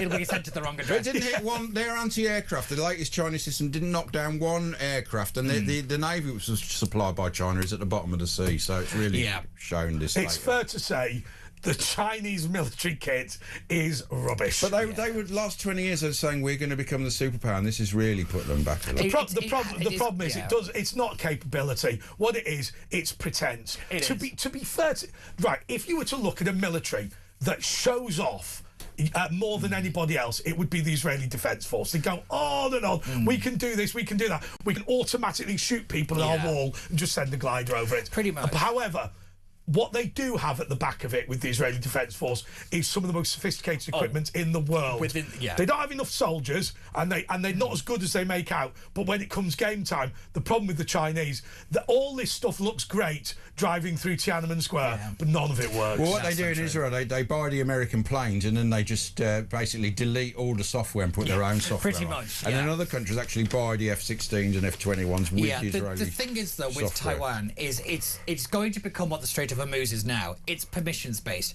because you need to know because of what is in Taiwan, which is the microchips. Well, they're going to be building that in America in the next that's going to take about years. 10 years to do, just to build the factory, let alone to build the microchip. Strange, isn't it? You need to know that when you press fire, it actually fires. Yeah, but Pete, I just want to say one thing. I just want to say one thing about the whole "it'll take 10 years" thing. That's what they said about energy independence in the United States of America on September the 12th, 2001. The Americans did it, and we did not. Yes, that's true. Now, okay, independent chip manufacturing, will take 10 years, but the Americans will do it, and we will not do it. By the way, I do want to congratulate ARM, who are, do you know what chip infrastructure and architecture? What chip architecture is? Okay, there is the software and there is the hardware, but there is also programs or stuff that's called architecture, which works out how the chips work. Yes. ARM, the UK company set up in a pig farm in Cambridge, which has been floated twice now, is now so enormous that it's going to start producing its own chips. It was originally a chip architecture company. That is the only piece of good news for our economy. We lost it to foreign. However, what Asher said is right. The second flotation was in New York. Like Viagra, I mean, that was Acorn Computers. If you remember the BBC Micro B, that was where that came from, and that just went because it couldn't operate the other software. But ARM is now in all of our mobile phones, so we can be proud of that, even though we don't make any money. Yeah. So this is why it's really important that China don't take Taiwan, because it's in everything, and it's called the neutrality of trade. So basically, whatever you buy has not been messed with at the moment. Yes. You need to trust that. If China walk in and just take Taiwan, that trust isn't there. No. Therefore, this level of security around the world is decreased for the West, because we don't know whether it works, and you don't want to test something too early. So that is why it is so important. That is why it looks like Trump is going hell for leather and just doing everything. It is realistically to slow down China's ability to just wander into Taiwan. However, Andre, I think you are right that actually this crisis in Iran has shown that China is not as it's not as strong in terms of its kind of military capability, but that doesn't mean it won't be. But it looks like India could be the dark horse. Look at India and look at Turkey. Those two countries, they decide everything at the moment. They racked her. Yes, they really, really do. India is storming miles ahead. The population. I must say to you, a few weeks ago, Down Your Local, which we filmed today with Phil Dave, used to use the big cameras that we've spent a lot of money on at Talk. Now the DJI Osmo Pocket 3, I've got the Osmo Pocket 1 and 2. They use the Osmo Pocket 3. You know, this Chinese camera manufacturer and drone manufacturer, DJI, used to be a bit wobbly. It's now really not. Its stuff is the best. Sometimes they're good at nicking our stuff and making it better, but a lot of times do you know what really it helps? doesn't. When you put a super embassy in the middle of London that's right near, do you know what's right near? Quantum computing research. It's one of the best in the world. It's done here in London, and the embassy is basically next door. What are you doing? Let's be clear. The Whopping Telephone Exchange is basically inside the embassy. Yes, it's laughable. It's laughable. This is why the Americans are angry. It's not just the fact we didn't let them use the base. We're literally giving secrets to the enemy. Oh, by the way, just to remember, always the same names. Always the same names. Jonathan Powell has had talks on his own with Beijing about the future of Western civilization. Always the same two names: Richard Harmer and Jonathan Powell. I say, and I've said this publicly, I don't know whether Harmer or Powell are behaving inappropriately, but I say there's a Chinese spy at the top of British government. Harmer and Powell, Harmer and Powell, Harmer and Powell. 03444991000. It's Andre Nash with Pete Barnes going through the papers. Give us a ring. Send us a WhatsApp message if you're a bit scared. 03444991000. It's Talk.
Across the UK, on DAB+, on YouTube, on your mobile, and on your side.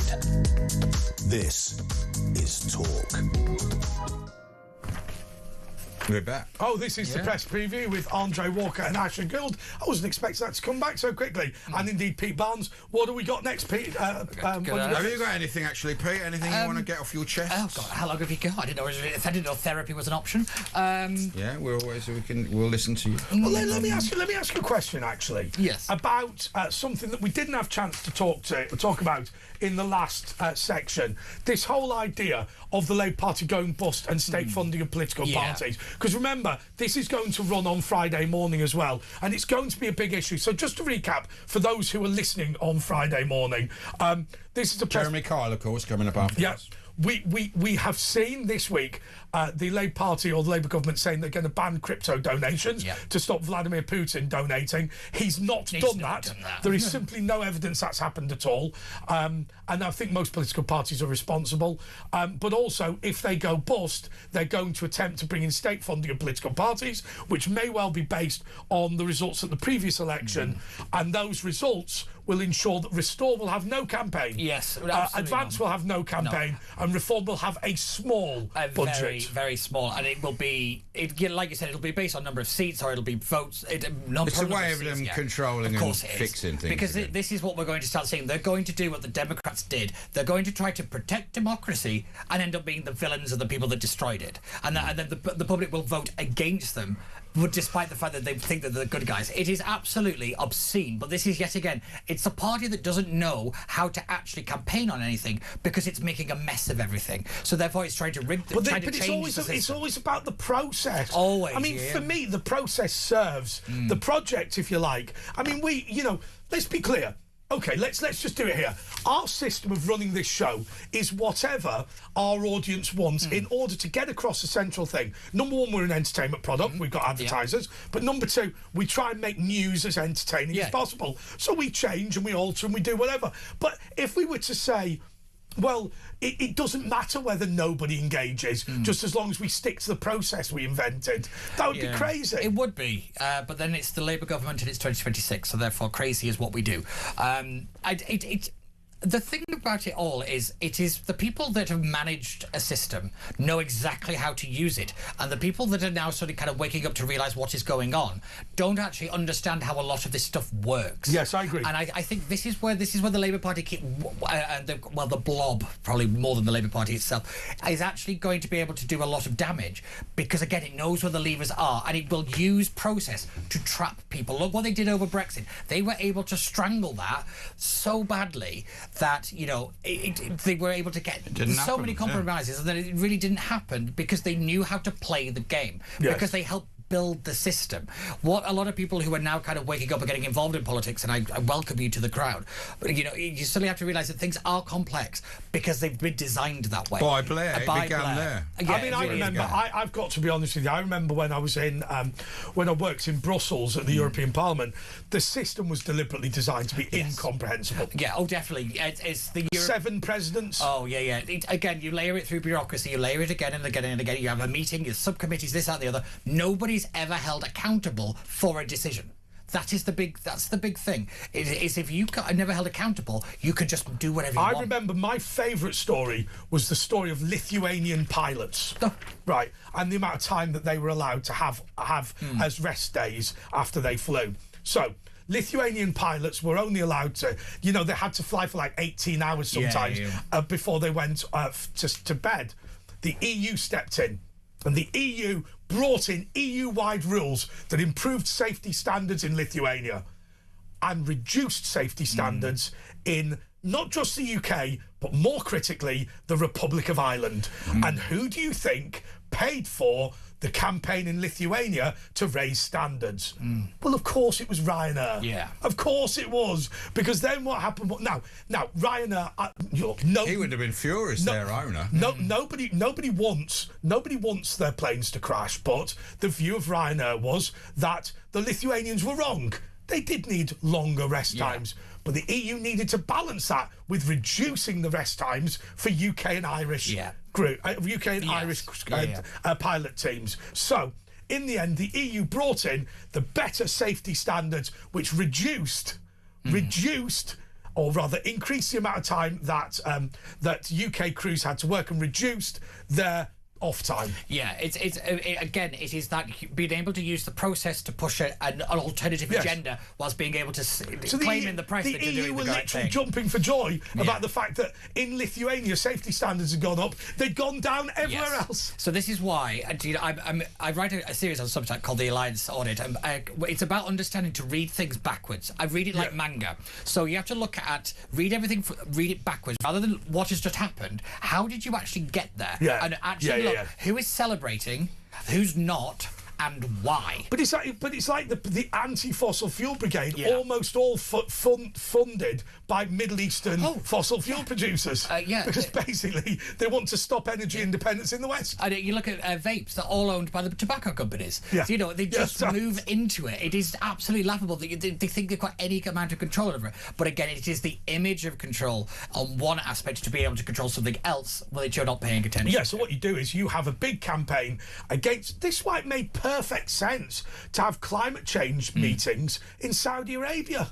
Makes perfect sense, because they want to stop North Sea oil, they want to stop shale gas, they want to stop Britain being an energy producer. They are hugely supportive of all these things. Now they'll go on about NEOM and all this. None of it will get built. No, none of it will. They'll go, you know, Saudi Arabia is going to be carbon neutral by 20 zillion and 50, right? And it'll never happen. By the way, I was looking at, the Hinkley nuclear station. Yeah. We're spending £700 million to save rare fish, and there's only 150 of these fish killed every year. £700 million. So I worked it out. It's about £5 million of fish in the first year, and over 10 years, about £500,000 per fish. Oh, so this is also the big thing. The bat tunnel. Yeah, but much worse than the bat tunnel.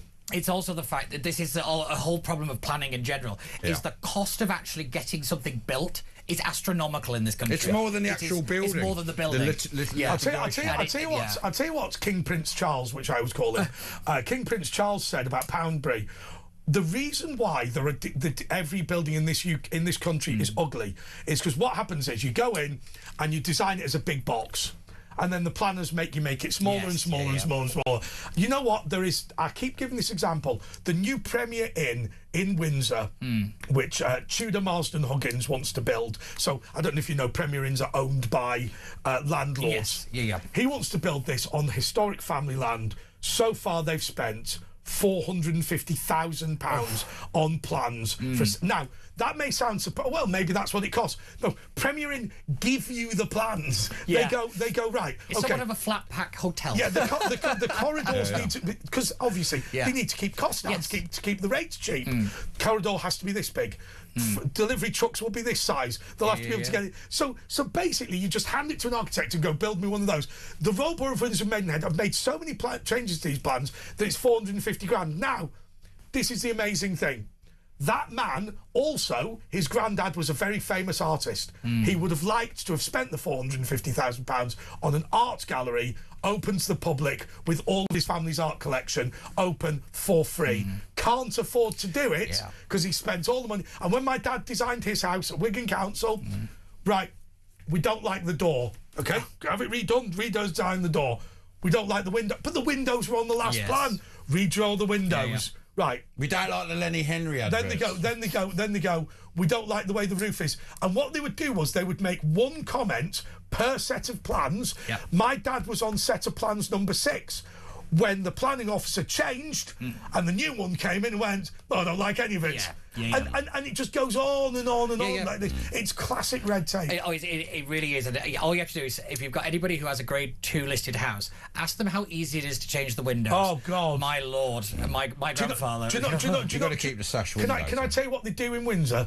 What they do is they don't tell English Heritage and the council, and they just put plastic ones in. Because what happens is you get this sash window that's falling out, and the council there sat there with his little rock hammer, like the Shawshank Redemption, right? Yeah. You know?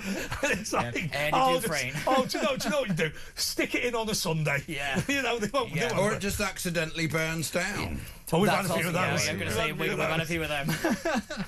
Anyway, we've got to take a little break in and we're going to whiz through the rest of the papers. Energy shock to hurt UK growth most among G20 economies. No surprise there. We'll be back after this.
across the UK, on DAB+, on YouTube, on your mobile, and on your side. This is Talk. This is the press preview with Andre Walker, Asher Gould and Pete Barnes. What's next, Asher? Well, the Independent, just following on from that Financial Times story, Britain's economy is the worst hit by Trump's Iran war, while US President ridicules our warships as toys. OECD issues dire inflation warning and slashes UK growth forecast to 0.7%. The biggest impact of any G20 nation due to the fallout from his Gulf conflict. It's not a real paper, that, is it? It's not real. It doesn't actually made come it out. up. This is actually made up. We make this in the back room. Yeah, also, I'll just make a quick point on that. Yeah. Our energy prices have little to do with the Iran war. Yeah. We had an energy crisis before it started. Yeah. This idea, it's Stu Ed Miliband. Miliband Reeves. It is 20 to 30 years of absolute nonsense as an energy policy when we bothered to have one. But they've got something else to blame rather than the £22 billion that and go, oh, it's the war that Trump... By the way, just to be clear, has The Guardian put photos up of any victims of the Iranian regime? No. Or just people that are very upset with Donald Trump? Oh, yeah. I can only imagine that the idea of anybody being kind of vaguely, well, Trump might be right, in the Guardian newsroom would be like kind of ushered out with them kind of like crosses and... Yeah, that's right. That's right. Like and Satan. Yeah, because this kind of orange man bad, Trump derangement syndrome is absolutely through the roof right now. And this kind of... The way that they're using the energy market kind of fluctuations to kind of attack Trump is absolutely ridiculous. Whilst realistically, what you're then saying is you should have kept the Ayatollah in place. Yeah, that is what they're arguing. Hanging the women that are raped and the young gay men who are hat thrown. But I remember once debating this lefty where I was saying, I forget who it was. I said something like, "But what are we going to do about Saddam Hussein?" And the guy looked at me as if I was mad. And went, "We're going to build solidarity with the Iranian people." Yeah. I've done a couple the Iraqi people. I've done a couple of debates recently. People are like, well, we should talk. To who? And also, they're probably likely to chop your head off. Yeah. So who are you talking to? But obviously, what we need to do in Tehran is build solidarity. Yeah. Well, it's laughable. What do you mean build solidarity? What does it even mean? This is what really has happened, is that this kind of facade of a rules-based order and all this kind of... Oh, it's always so garbage. Everybody kind of whole hands sync by our shared values has been shown to be complete and utter nonsense. Yeah, that's and you know, it's just ridiculous. But I kind of hope that we might turn a corner. We hopefully, as the West in general, and maybe stop fussing about who uses what bathroom, and maybe realise we should have a defence. I don't think we will. I think there's a serious danger of it just being too late. The good news is, of course, we're on an island, and by the time it's too late, the problem we would have... They're already in Britain, the country, though.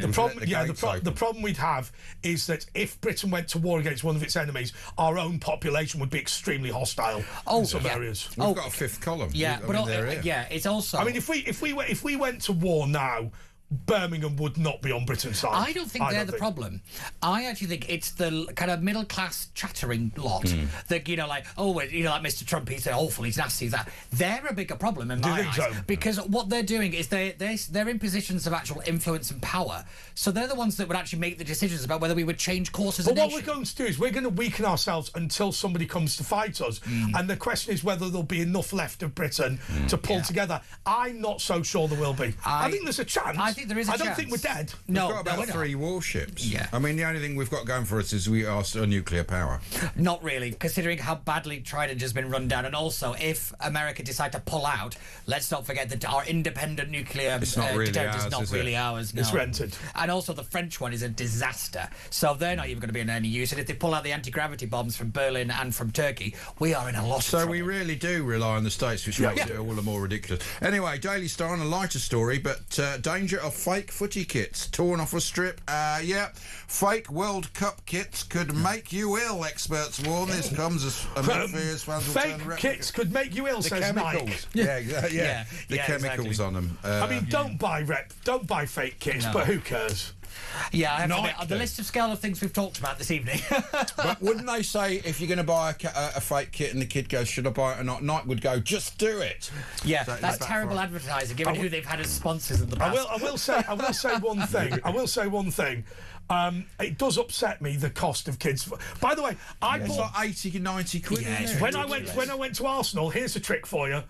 I bought my mate who was visiting the country an Arsenal top as a present. I'm not an Arsenal supporter. It's just Philip Ullman never went to the football on the Saturday and he used to give me his tickets, right?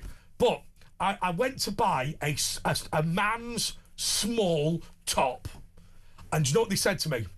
Don't buy that, it's 40 quid, whereas the boy's large top is exactly the same size and is 28. Because it's VAT, he's not on kids' clothes. Is that right? Yeah, my mate, he's very small, used to get children's clothes. Yeah, a friend of mine who still fits, she still fits into kids' clothes. No! She It's a saves loophole, a fortune. tax loophole. Yeah. I had a mate who was that skinny, used to fit into children's underwear. Why do you think Ozempic is so popular now? Yeah, he just used to like wearing it. No, I had a friend, children's underwear fitted him, and he said, as a grown man going around the children's underwear section, I was going to was say. not ideal. Yeah, that is like you have to kind of put the hood up on the situation. Do you remember the Father Ted, where they all got trapped in the women's lingerie section?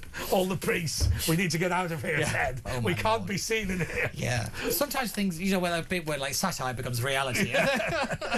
Anyway, the iPaper, which is actually a paper, UK faces triple shock of inflation, weak growth and energy crunch, new rules on screen time for under fives, and forget Glasgow, the best summer festivals to book now. So that's it.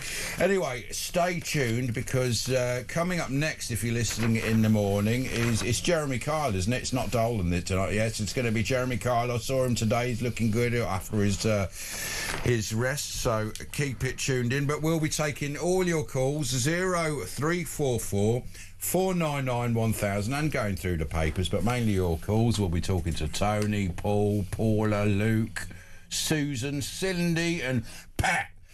So make sure you stay tuned and give us a ring. Leave us a voice message 0344 499 1000. And here's Jeremy Kyle. Good morning. Right, yeah. No, that's not very good. No, I can't really do that was more Kyle. Dolan. Yeah, so Pete, anything in your last minute that you'd like to get out? Yes, I would keep your eye. Pete, final thoughts. I would keep your eye on Cuba at the moment. There is a big military building up of for the Americans, and a lot of diplomatic work is going on in that bit of the world.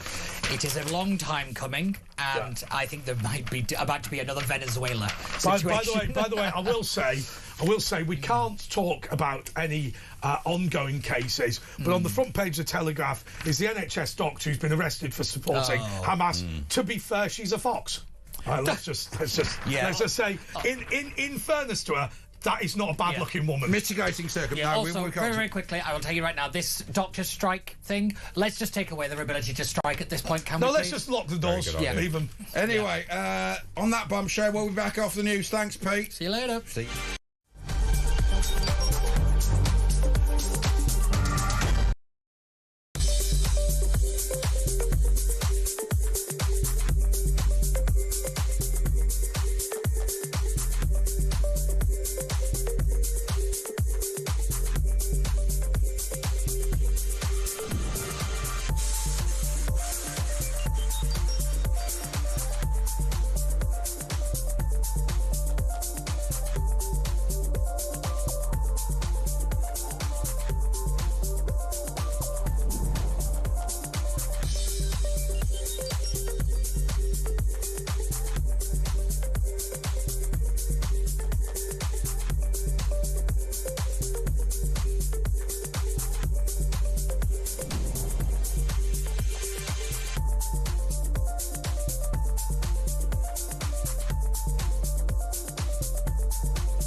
across the UK.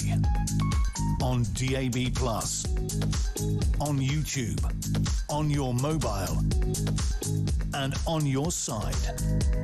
This is Talk.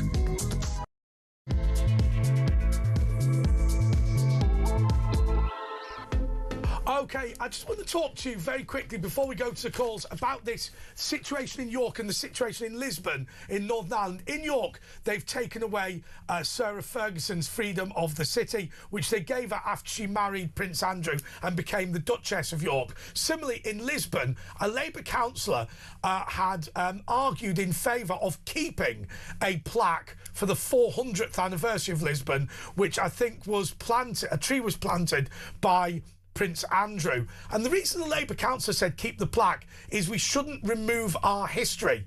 I've got to say to you, I think I'm probably in favour of removing the freedom of the city in York because Sarah Ferguson's still alive. But I'm very uncomfortable with taking away plaques and statues and that sort of thing. I think maybe the Labour councillor in Lisbon, who, by the way, wasn't doing it because of his support for Andrew Mountbatten Windsor, I think he may well have had a point. If you're interested in that, 0344 499 1000. But anyway, we can talk about anything you want within reason. Let's go to Luke in Bromley. Luke, you're on Talk.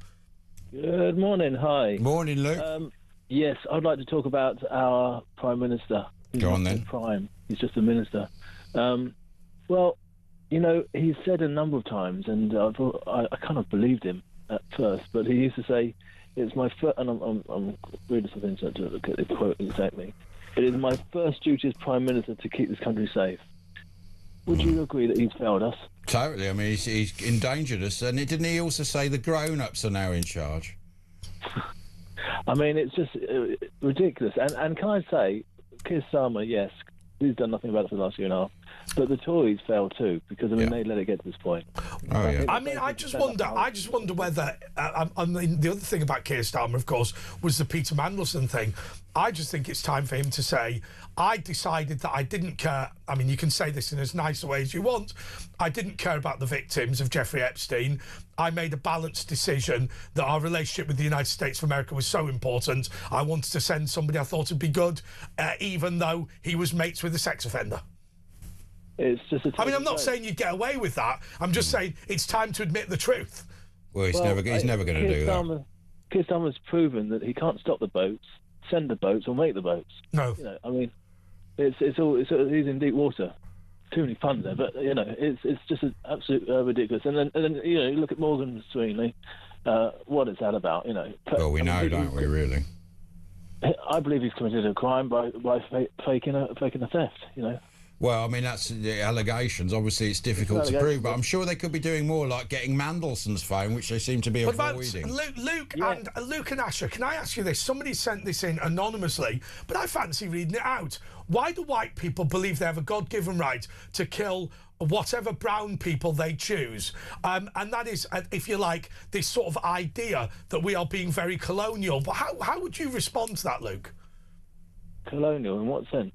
Well, the idea that that Donald Trump believes that it is the right of the United States of America to bomb Iran as long as they are proliferating nuclear weapons. What they're basically saying is that the world is, I'm guessing, the world is run by white people, and white people are well up for bombing non-white people. They'll bomb white people as well. I mean, look at Russia.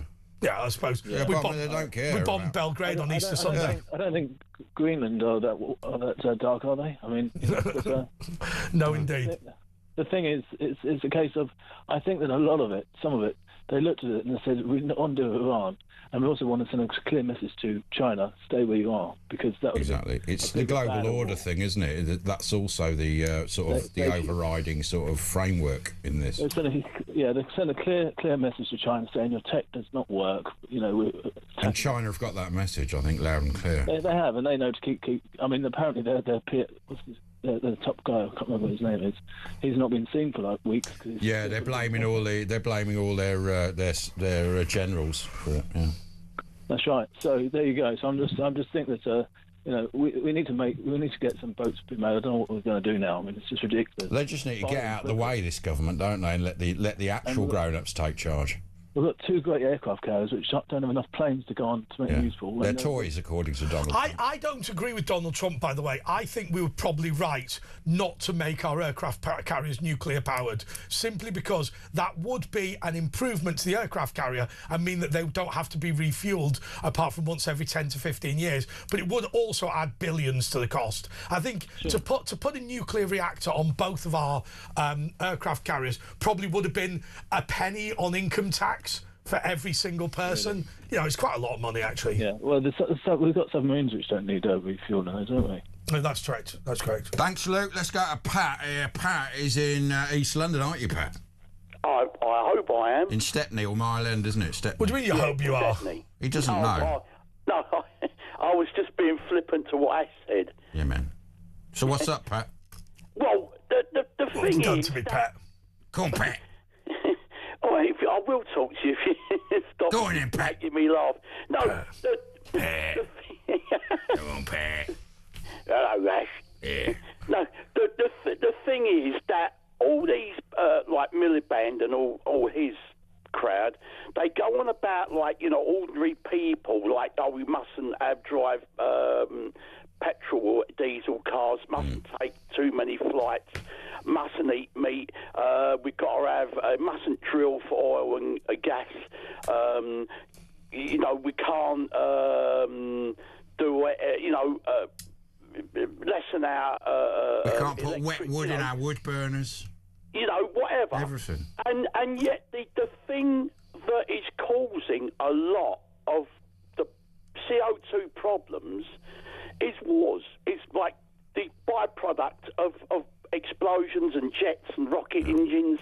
I was Googled, I Googled, and in the first 2 years of the Russian-Ukrainian war, 175 million tonnes of CO2 and other pollutants have been pumped into... Well, look at that gas depot, the biggest in the world, that was blown up the other day. That couldn't have helped. No, I mean, and apart from... And that's not counting, like, you know, what's going on in Iran. You know, so really... But they never... I mean, they never, ever... say, oh, that's got a lot to do with it as well. Because it's all a ruse, isn't it? It's a tax ruse, and it's actually taken the world back by, you know, it's probably killed hundreds of millions of people over the years they've been doing this net zero around the world. Well, yeah, but it's not the people. I mean, what we produce, as you probably know, is insignificant compared to the rest of the world. Yeah, half of 1% or something. Yeah, but what is that figure? That the 2008 global financial crisis killed 10 million people or whatever. When we become poorer, fewer products in Bangladesh get sold to Britain. And that means that people right at the bottom end, whichever country they're in, Bangladesh or otherwise, get knocked off. I mean, there's sorry, so knocked many, off the I mean, you've got the kids going down the mines to get the cobalt and stuff out the mines that are dying, basically slaves. But none of these, you know, lefties and greenies care about them. They don't really care about it. No, but as I say, but I mean, Miliband has got a lot of influence, and you know what he says. I mean, as you say, Starmer is scared, like, to put his foot down and say, "Look, we're going to open oil and gas." He couldn't make a political comment. He couldn't say, yes, it is the job of the Energy Secretary to issue the licence, but this government is in favour of drilling the North Sea. He couldn't do that. He could overrule him, as Badenoch said, but he's decided to hide behind him. Well, then he's no good at the job, and he's got to be replaced. But by who? I mean, you've got other idiots. I mean, the whole... He won't allow it, because he told him he'd go to a general election. That's why they all... The whole shebang needs to be taken down without a general election. I mean, I'm talking about insurrection now. Oh, Pat. No, Pat. Ken in London. Thanks for that, Pat. Ken. Good morning. Good morning. Good morning. Good morning. Can you take us to the break with your religious instruction, please, Ken? Well, okay, Ash, but I'd like to say that these words can change a person's life. Jesus said in John chapter 6, "Truly, truly, I say unto you, he that believeth on me has everlasting life. I am that bread of life. These words are amazing, Ash. You need to read them. It's in the Gospel of John, chapter 6. Okay. Jesus is saying to everyone today, he's saying, I say unto you, he that believeth on me, that's on Jesus, the Son of God, who died for our sins and rose from the dead and ascended back to heaven, he that believeth on the Jesus of the Bible from their heart has everlasting life. Can you grasp that? Can you grasp what that means? Yes. Everlasting life. That's eternal life. You live forever in the joyful presence of Jesus. But don't you spend the rest of your existence worshipping God? Of course you do. Well, do you have to keep worshipping even when you've got into heaven? Of course you do. Well, what happens? You can't go to hell. You can't be kicked out, can you? Is that not like what Peter Hitchens called a celestial North Korea? Yeah, I mean, what? Hold on, Ken. You see, you're saying you got to carry on praying in heaven. What happened? You're already in heaven. What can happen to you? Listen, heaven is to be in the visible presence of God. Heaven is actually going to be situated on earth. He's avoiding the question. God is going to. What if you're bad in heaven, Ken? What happens to you if you're bad in heaven? Nobody will be bad in heaven. All sin will be finished. So you don't need to pray then, do you? So just a matter of interest, will the temptation of sin have disappeared? Yeah. No temptations in heaven for those who get to heaven. No temptation. It's a place of pure holiness. Actually, it's total opposite of the Muslim heaven. The Muslim paradise is a sexual paradise. 72 virgins. So you don't have any more sex in heaven? No, we don't need sex. But listen, that's just a thought for you. But here's what I would like to mention here tonight. The terrible attack on the Jewish synagogue and the ambulances last week. That was a terror attack. It was. Now, They're out on bail now, apparently, these two blokes. Which is a bit odd, but carry on, sorry. But Stalmer, he was very powerful, saying, "Oh, I am against anti-Semitism. We're against it." I believe he is a liar. I'm saying that with respect, but I'm saying it because he's the Prime Minister. He needs to be called out here, because Stalmer is the one who allowed for the past 2 years the most vile, vicious, anti-Semitic movement in the history of Great Britain, when they allowed thousands every week almost to march down past Downing Street, down to the Houses of Parliament. And he enabled them when he recognised Palestine to reward Hamas's October the 7th attack. Correct, That's correct. Ash. Now, I believe that Stalmer and Mayor Khan are the two most deceitful, dangerous, disingenuous men in the UK. I think a lot of 90%, I think, would agree with you. Dangerous, very dangerous. Yeah. Oh, yeah. Now, and also that Mahmoud, the Home Secretary, yeah. Mahmoud, she is in charge of our immigration, border security, policing, even our national security and counter-terrorism. And she is a totally committed Muslim. And both her and Khan want this country to be under Sharia law because they are genuine Muslims. They would deny that, though, wouldn't they? They would deny that. They will deny it. They may not be lying. I mean, you don't know that. This is what they want. This is who's leading the country. And this man Khan, I watched him in Question Time. He never answers a question. He didn't even go to the synagogue to show support for what is. No, because they'd throw him out. You know what would happen, but I wanted to see that. That would have been good. Anyway, thanks. By the way, somebody has said, does Ken ever come on without preaching? Yes, he does actually. He's come on and talked about a number of things over the years. It is mostly preaching, but he has talked about other things, and we always appreciate every view that comes on 0344 499 1000. Back after this.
across the UK, on DAB+, on YouTube, on your mobile, and on your side.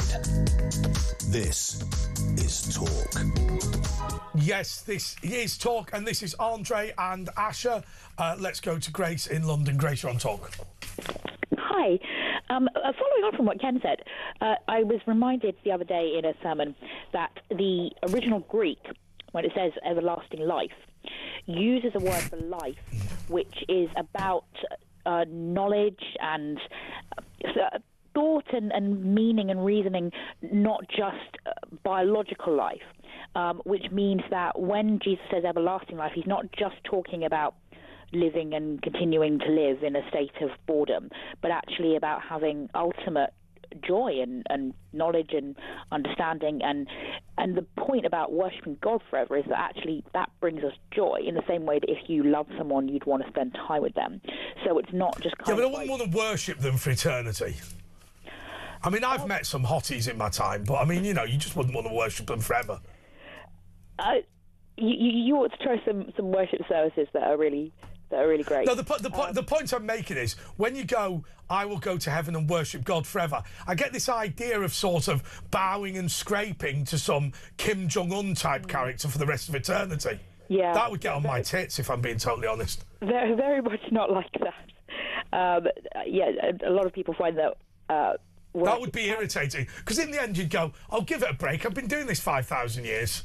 Yeah. Do you know? I mean that as a serious comment. I'm only partly joking. I know, and I've thought about it myself. I think that the things that cause us to feel bored won't exist, but there will be ultimate enjoyment to be had in drawing closer to God and his awesome presence. Some people find that they can have a really fantastic spiritual experience in worship, and to have that experience ongoingly in context. I mean, if it was a case of saying, listen, I quite like you, you're quite a good bloke once every week or so, but literally going into his presence for every minute, telling him how marvellous it is, I mean, that would irritate God, surely. I mean, can you imagine how many people have ever gone to heaven? 20 billion people or something, and them all just all day and all night just going on and on. You're marvellous this, you're great that, you're the fountain of whatever. In the end, you go, look, leave it now. Leave it.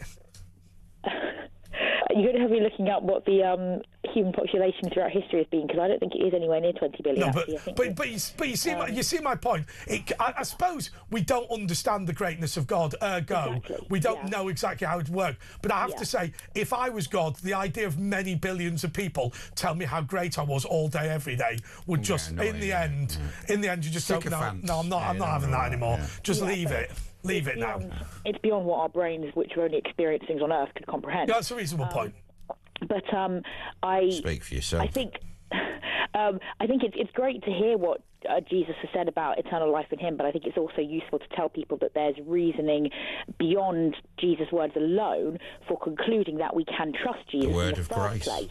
If you just say to people, this is what Jesus has said, some people might think, well, why should I believe that? But there's also, additionally, a discussion to be had about why we can conclude that he did actually rise from death, and that's why we trust what he says when he says that he offers us eternal life and forgiveness for what we've done wrong. But I was also thinking about the comment you read out earlier regarding someone saying that white people feel they've got a God-given right to bomb brown people. Yeah. And I really get frustrated by people lumping other people together in groups like that. Because I get that. We white people all think completely differently from each other, as brown people think completely differently from each other. But I do think, unfortunately, that Trump, or at least some of the people around him, do think they've got a God-given right to bomb people. But that's because they're American. It's nothing to do with race. They'll bomb white people as well. Yeah. I mean, look at Russia. Yeah. They're equal opportunities bombers. Yeah, well, some of the things that some of Trump's acolytes have said indicate that they believe, I don't know to what extent Trump believes anything about God, I really don't, but he will at least claim that he does. They seem to think that because the Iranian regime is evil, they are good if they attack the Iranian regime, and they have a moral right to do what they like.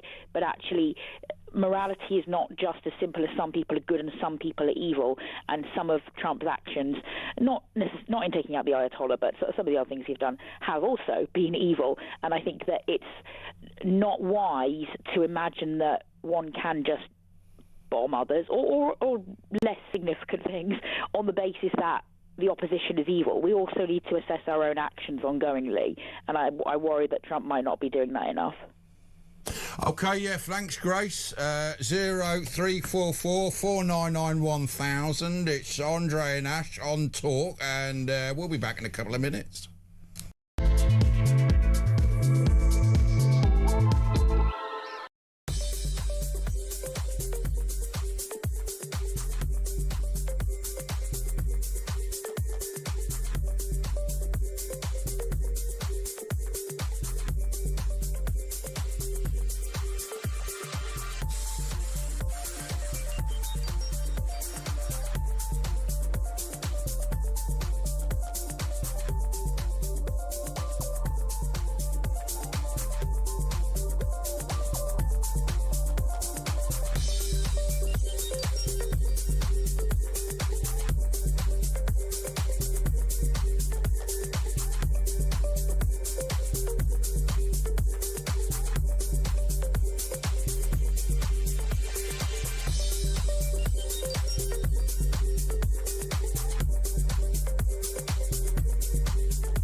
Across the UK, on DAB+, on YouTube, on your mobile, and on your side.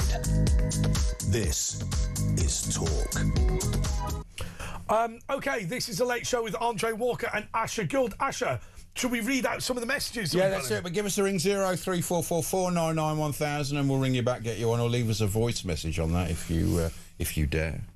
Okay, I'll tell you what, let's do this. Isn't it odd that over the last 20 years or so, that every country we were close to coming into conflict with, we were always warned that they had ballistic missiles that could reach the UK? Syria, Libya, even North Korea, according to David Cameron when he was PM. I'm sorry, I don't buy that. That's Chris in but why Belfast. wouldn't they? It's only another few hundred miles. It's not that hard to fight. They've got a lot of advanced technology. I wouldn't have thought it's that.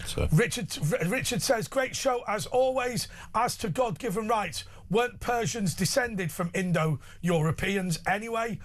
Okay, Sammy says, hey, Andre and Ash, great show. Question for Andre. During a council meeting, the top councillor, well, I think he sat next to the mayor, lol. He is allowed to be derogatory to another political party as he said something along the lines that the country would be ruined by reform, bearing in mind it was streamed on YouTube for the public. That's Sam in Lancashire. I think the person sat next to the mayor that you're referring to is the deputy mayor. The deputy mayor, whilst they deputise for the mayor and normally sit on the top table, very often they will remain as a party political person and may well even speak in debates. So I think the answer to that is yes, it's completely fine. But what you'd have to do is identify, is it the deputy mayor? Did they walk in with the mayor? Do they have robes? Do they also wear red robes during the meetings? That would make them the deputy mayor. If it's somebody else, I'm not necessarily sure. If you sent me the clip, I'd identify it. But that might not be particularly easy to do. Okay, does Ken ever come on without preaching? Yes, he does. Rarely. I am an atheist. Listening to Ken and Grace is like watching paint dry. Oh, come on, be nice. I think the population of the world is big. Okay, this statistic, are there more people alive today than have ever died? I don't think it is true. No, because there used to be 2 billion in the world for hundreds of years. Shall we ask AI? Yeah, good idea. Okay. Yeah, that knows everything. Is it true that there are more people alive today than have ever died? I don't think it is true. Can you do it so it talks to us? Yeah, we can. Should we have it talking back? Yeah, it's all right. Right, come on, let's get the answer. Right, Perplexity AI is I'll tell you what, let's have a go. This is Perplexity AI, they'll be listening now. Okay, Let's read out loud. Come on. All reasonable demographic reconstructions say the dead vastly outnumber the living. Yeah. The basic numbers. Current world population, March 2026, is about 8.28 billion people. Recent work by the Population Reference Bureau estimates that roughly 117 billion humans have ever been born. That means only around 6 to 7% of all humans who have ever lived are alive today. Roughly 15 to 14 dead people for every living person. Wow, Where that's the myth enough. comes from, the claim dates back at least to the 1970s, often in environmental or population explosion discussions, and some versions even say 75% of all people ever born are alive now. Demographers show this is impossible. For it to be true, over 100 billion people would need to be alive today, which is more than 10 times the actual population. Will the living ever outnumber the dead? Population growth is now slowing and is expected to level off around 10 billion later this century or a bit beyond. Because billions more people have already lived over tens of thousands of years, Goes on a and bit, growth doesn't is it? expected to stabilize, Don't expert know analyses where to shut conclude up. the living are extremely unlikely Leaving ever wanting to more. outnumber the dead. Is there a particular argument or... No! No, thanks. Well, I have to say to you, still more interesting Christo Food Yeah, that was Fast. actually really good, actually. Let's give him a show. Cindy in Michigan, howdy doody, and it's a good evening out there. It must be 6:30 in the evening out there, which is ridiculous. Yeah, something around, which is ridiculous. Yeah. I wanted to say something. Okay, great show, by the way. Always a great show. Thanks. And I wanted to say, in my opinion, I don't think that there's honestly anybody in Trump's cabinet that think that they have a God-given right to bomb. I think that's and then to say, in my opinion only, in my humble opinion, then I don't think it's for anyone to say what he believes in his heart about Jesus. I mean, I think that's a little bit much. Well, you don't think he actually believes in Jesus? Is that what you... He does. I Oh, think yeah, he he does. does believe in Jesus, and I think it's not for anyone to have an opinion like that. Yeah. But everybody has the right to their opinion, and the world goes on. But in reality, right, so there are various things about Donald Trump. Let's be honest, gun ownership. He's from Queens in New York. He's not that bothered about gun ownership. He's not obsessed with the Second Amendment, is he? And he's not from the Bible Belt. He's not... a gun nut. I mean, America's a big place. I suppose he's much more metropolitan-y America than Middle America, isn't he? Yeah, well, you know what? I think he was, but I think he's a little bit more. He was raised metropolitan. And he lives. I mean, let's just be clear. There are plenty. I mean, there are plenty of Catholics in New York that I'm related to, and none of them do the Christian aerobics that you see in the Bible Belt. Oh, I like that. You like the Christian aerobics? I like the aerobics, I like that. It is, though, isn't it? But look at he's The almost evangelists. been murdered. He's almost been murdered. How many times? Like 3. 3 or 4. That's Yeah, I mean, he enough lost part of his ear, to didn't he? make. Yeah, that's enough to make someone change their mind a little bit, don't you think? Just a little. Cindy, do us a favour. Do us a favour. Just stop for a minute. We're gonna keep you on, Cindy. Don't hang up. Let's just hear what Graham's got to say. Come on, Graham. Yeah, I want to speak about Donald Trump. He's such a great man, isn't he? Yeah, he is. Yeah, what's your views about him then? Well, in my view, he's such a great personality. Can you expand on it? He should be doing his quiz shows. He should do catchphrase and do a no deal. What would you like to see him on? Family Fortunes? What would you like to see? Graham, don't you normally just phone up, sing to us, and hang up? Yeah, this is a golden moment. No, not this time. No, I'm being serious now. He's being sensible. So in that case, let's go to a break and let's keep them both. He's being very sensible, talking about what game show Donald Trump would be on. Now, carry on, Graham. Yeah, I think he's Blankety blank. The 3-2-1 show with Ted Bovis, but that's not going anymore. Have you ever heard the greatest story about an American game show? There's an American game show called Press My Luck, right? And what you had to do was you had to press the button at the appropriate moment and you could win prizes. There was a guy who liked Press My Luck so much that he watched it so much he worked out the sequence that the thing, and he worked out there were only 7 sequences, so he learnt all 7 sequences, so he knew if you pressed the buzzer when X came up, you knew that Y was going to be the prize that you got. He won £250,000 in about 1975. I used to know a guy on the fruit machines could do I love that show. Do you remember the Press My Luck fraudster? Yes, of course. Me and Jacob, my husband watched that. We used to watch it all the time because they brought it back. It was an old game show, right? If Asher and I presented an American game show, which would it be? I'd love to do The Price is Right. Yeah, The Price is Right. It was a great show, wasn't it? Press My Luck was more exciting, though. But Blankety blank. Blankety blank. Blankety blank. Blankety blank. Did you have blankety blank in America? We love you. Oh, don't try. Oh, she's gone back to his. Let's rock and roll. He's like the British Bob Dylan, Graham. He's the British Bob Dylan. Donald Trump. I'm the one and only Donald Trump, and I love you all on this planet. You do another 7 minutes, please, Graham. We love you. I'm I adore you. You're still there, Cindy. We all love you. I am. I love this. You talk over it, use it like a music bed. Tell us about something else, what's going on where you are. Okay, well, there's a lot of fraud going on in California. I know, I heard about Michigan. Minneapolis. Nick Shirley's been exposing it all. I mean, it's worse than Minnesota, isn't it? We adore you.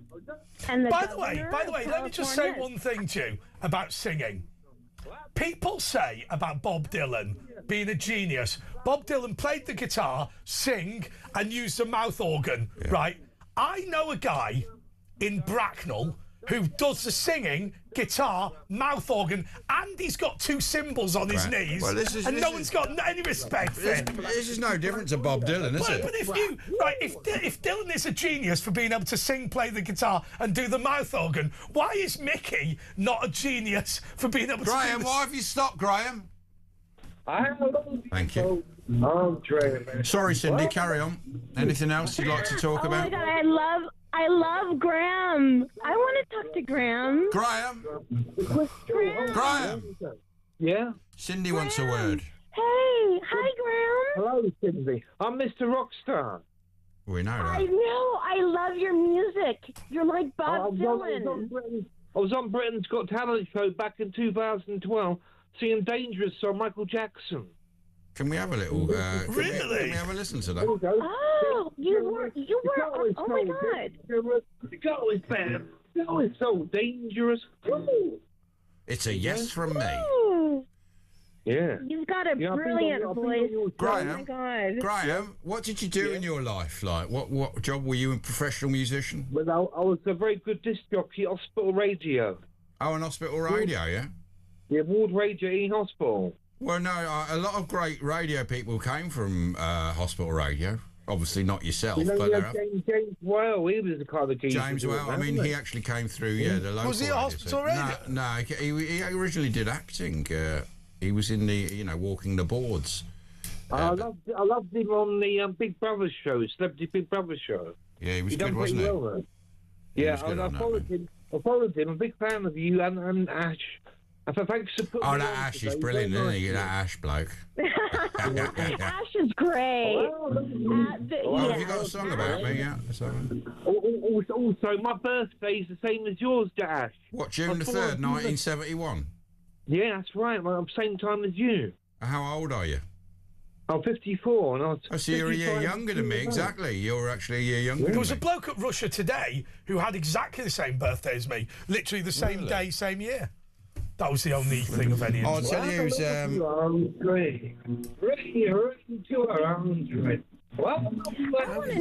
want to know what Graham thinks of Keir Starmer, because I think Keir Starmer, in my opinion, should be jailed for what he's doing to your country. You're right. It makes me upset.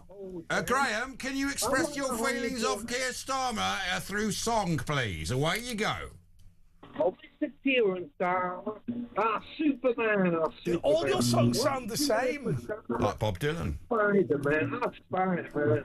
Oh, Mr. Graham, you have me dancing. Dancing? What the? She pissed. Let's all pray to God. You guys should dance. Karen says, for what it's... You guys dance.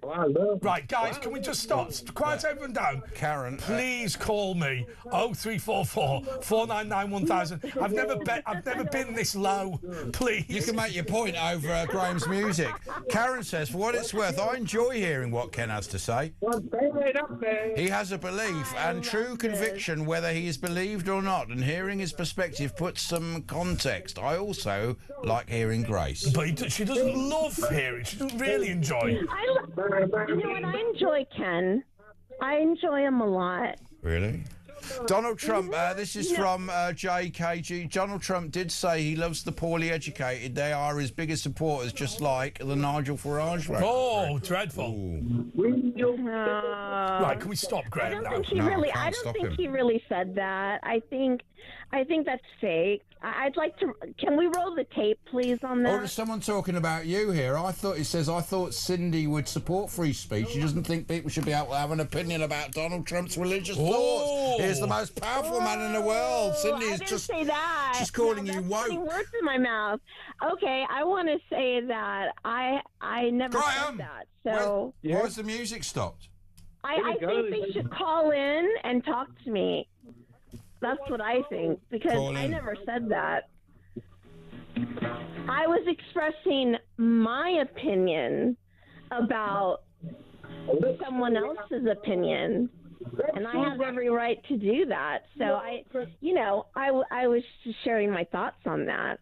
So take that. I think we should go for an early break. 0344 499 1000. Let's go out with a little bit more of Graham, and let's just have a few more seconds of Graham and to the break. This girl is dangerous.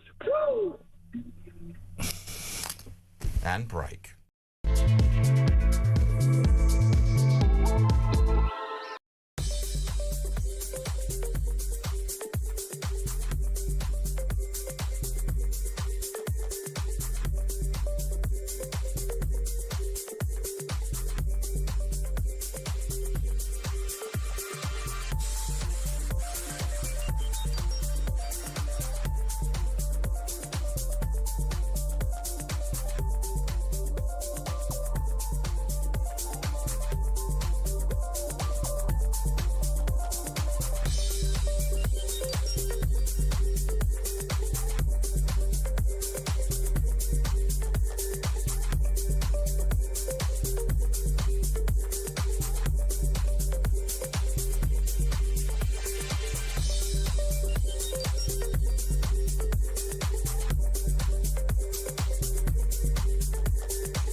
across the UK, on DAB+, on YouTube, on your mobile, and on your side.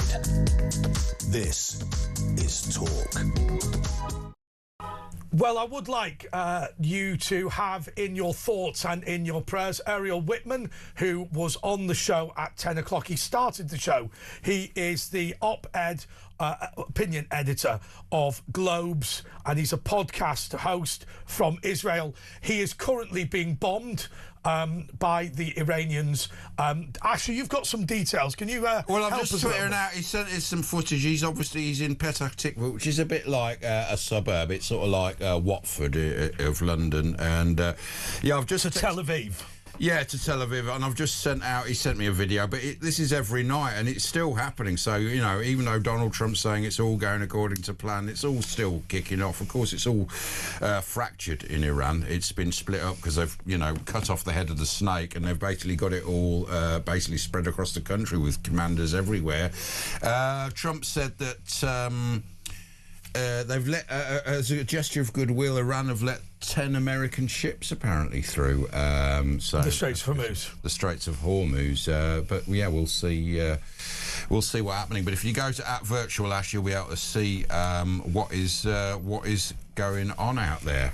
Anyway, let's go to Yasmin the Witch, and Cindy's still with us. Hi, Cindy. We're going to talk to Yasmin now. Hi. You know what? I was just leaving you guys a WhatsApp message that you guys are great, fantastic, number one at what you do, and thank you for always talking to me. All right, Yasmin. It's mostly because nobody else calls. Yasmin! Yeah. Hi. Am I on with Yasmin? Yeah. You are? Go for it. Yeah, hi, darling. Yes, Yasmin. Happy New Year to you, Cindy. Let me explain. Happy New Year's to you, too. How are you? I never asked myself that. It's March. I've had a bit of a drink. Well, how are you doing? I've had a bit of a drink tonight, so... Nice one. I just had... Well, you might just have to make up the reading then. No, I can still do Do you get better readings when you're drunk? Yep, Richter scale readings. I don't know. They're all good. Well, tell us what you're picking up now and while you're inebriated. Pack of 20 Benson Edges. Yeah. And some Rizzlers. When I look at Andre, this is the message I got for him just then. There's going to be movement. I think it's to do... I think that's right, actually, because I've been quite in need of a poo tonight. Listen, you're going to move. There's movement of somebody moving house, all right? Or your dad's getting a second property. There's something around your dad to do with property. And I feel as though for you, Andre, there's going to be another brand off your YouTube channel. Like you're going to do something else on it. What, like consumer issues? No, it'll be something more... I'd like to do cooking. Cooking? Well, that's good. What do they call it? Cooking porn. That's interesting. Well, food porn. Well, no, it'd be more... What, you mean when they throw food over each other? No, it'd be more... It'd be more... Well, I'm not rubbing an egg into somebody. You mean where they roll around in a big vat of chocolate and all that sort of thing? What's it called? There's a word for that. Yasmin, would you like to see me smearing Nutella on my private parts? No, I'd rather it be chili oil. I've always thought... Actually, I was going to say something very rude.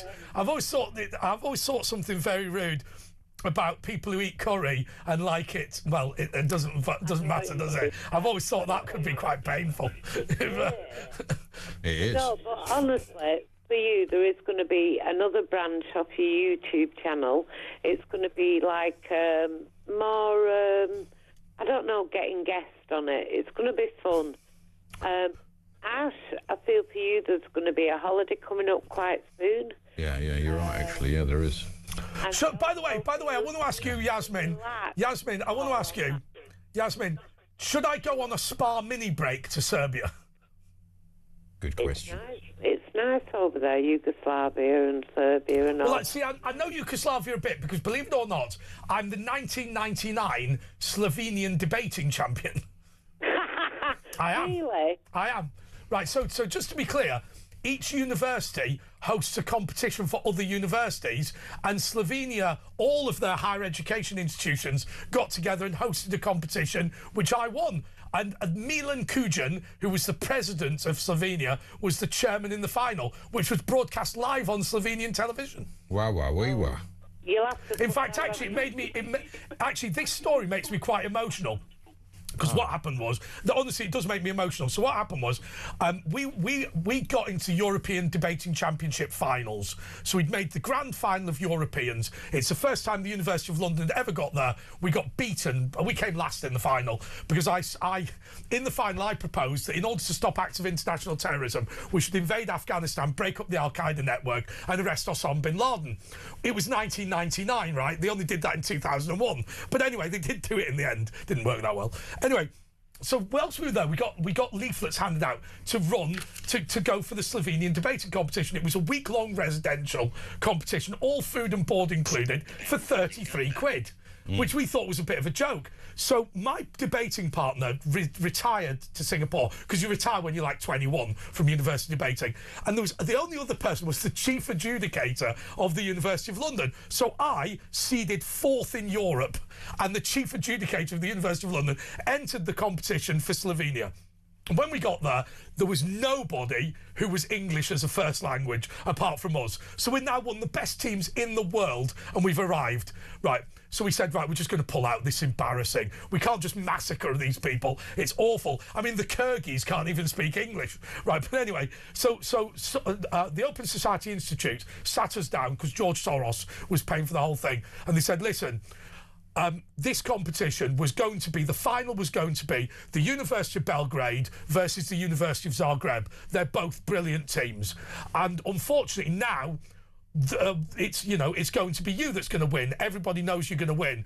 But these two teams are going to battle it out in the preliminary rounds for the opportunity on TV, and it's going to be live on TV in Yugoslavia, so it's going to be live in Belgrade, it's going to be live in Zagreb. They're going to try and tear the faces off the University of London. I get emotional thinking about it now, because they want to go back to their universities and say, we won our chance to compete against one of the best teams in the world, even though we know we're going to lose.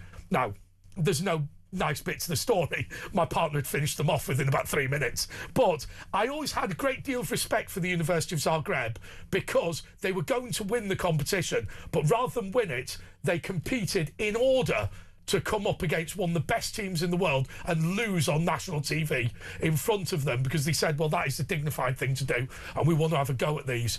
And I was quite nice. When I accepted the trophy, I said that they'd made us fight in order to beat them. They didn't. It was pretty useless. It was pretty Losers! But I was getting emotional at that. Yasmin, anyway, that's a good story, isn't it? It should be very emotional, that was, wasn't it, Yasmin? I think you'd be a brilliant raconteur for an after-dinner speech, you. Thank you. That was good. Anyway, look, someone's texted in and says, ask your question, Yasmin. They want to know if Donald Trump is going to escalate the war or call for a ceasefire. Stumped to that as. I feel as though You're when drunk. I look at Donald Trump and this situation that's happening, I feel as though it's the economic people around him that will make him change things. Cindy?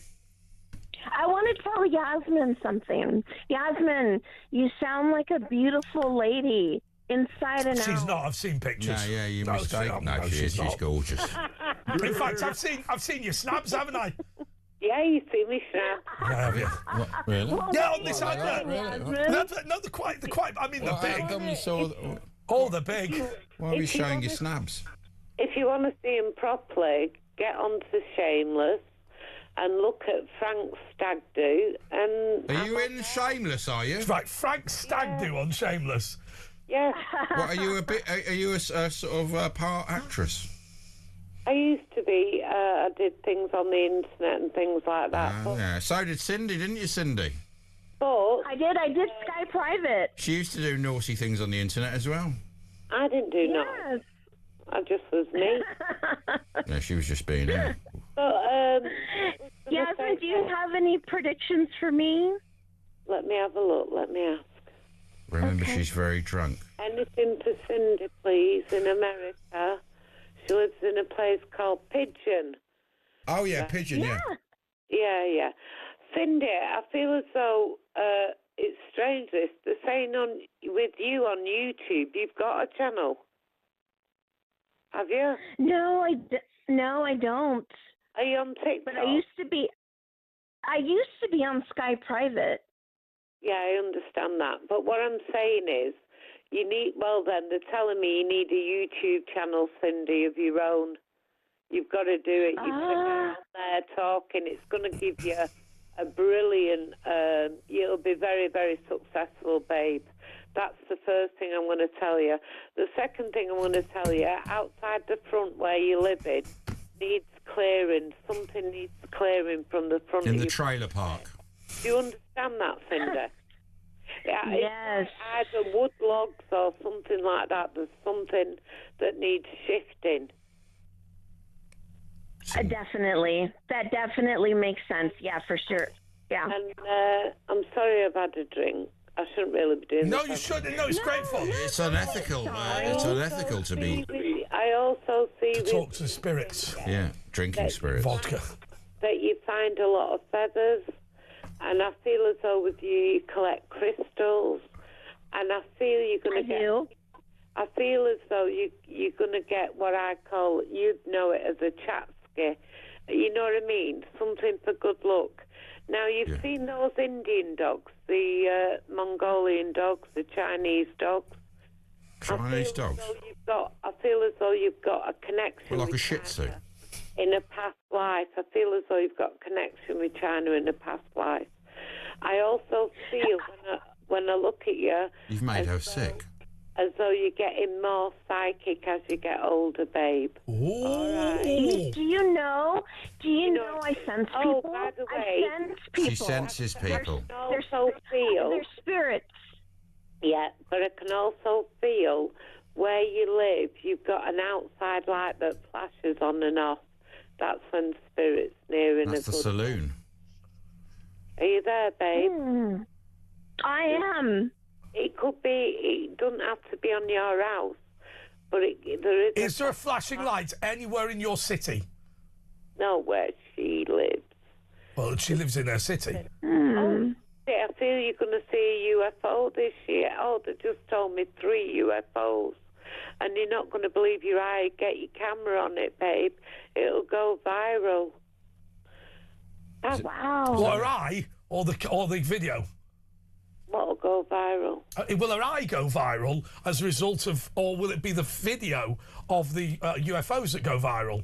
The videos of the UFOs. Oh, okay. Because I was going to say, if she gets an eye infection, that would not be good. And also, I got told that Ash's house... Prepared is forewarned. Ash's house is haunted by a lady, and she likes that you've done something to one of the walls. Well, I've done something to all of the walls. Yeah, he's cleaned the place. First time since 1986. Yeah, there was a mystic that lived in my house, yeah. And I'll tell you another thing, Ash. You need to sort out your electronic equipment. Which one? And I'm not talking about dildos. I'm just saying the electronic... Well, that doesn't narrow it down much. It feels like you've got a lot of electronic equipment from the old days that you don't use. Classic stuff, yeah. Okay. Oh, I bet. I've never been to his house. I bet there's boxes and boxes of It's all stuff collectible he hasn't stuff. looked It's at. all collectible in stuff, about... don't you worry about that. Adam's been to his house. Is there just boxes of old junk? It's like Tutankhamun's... I want to go to your all of his treasures. I want to go. It's a museum of all the ancient electronic all of his equipment. treasures.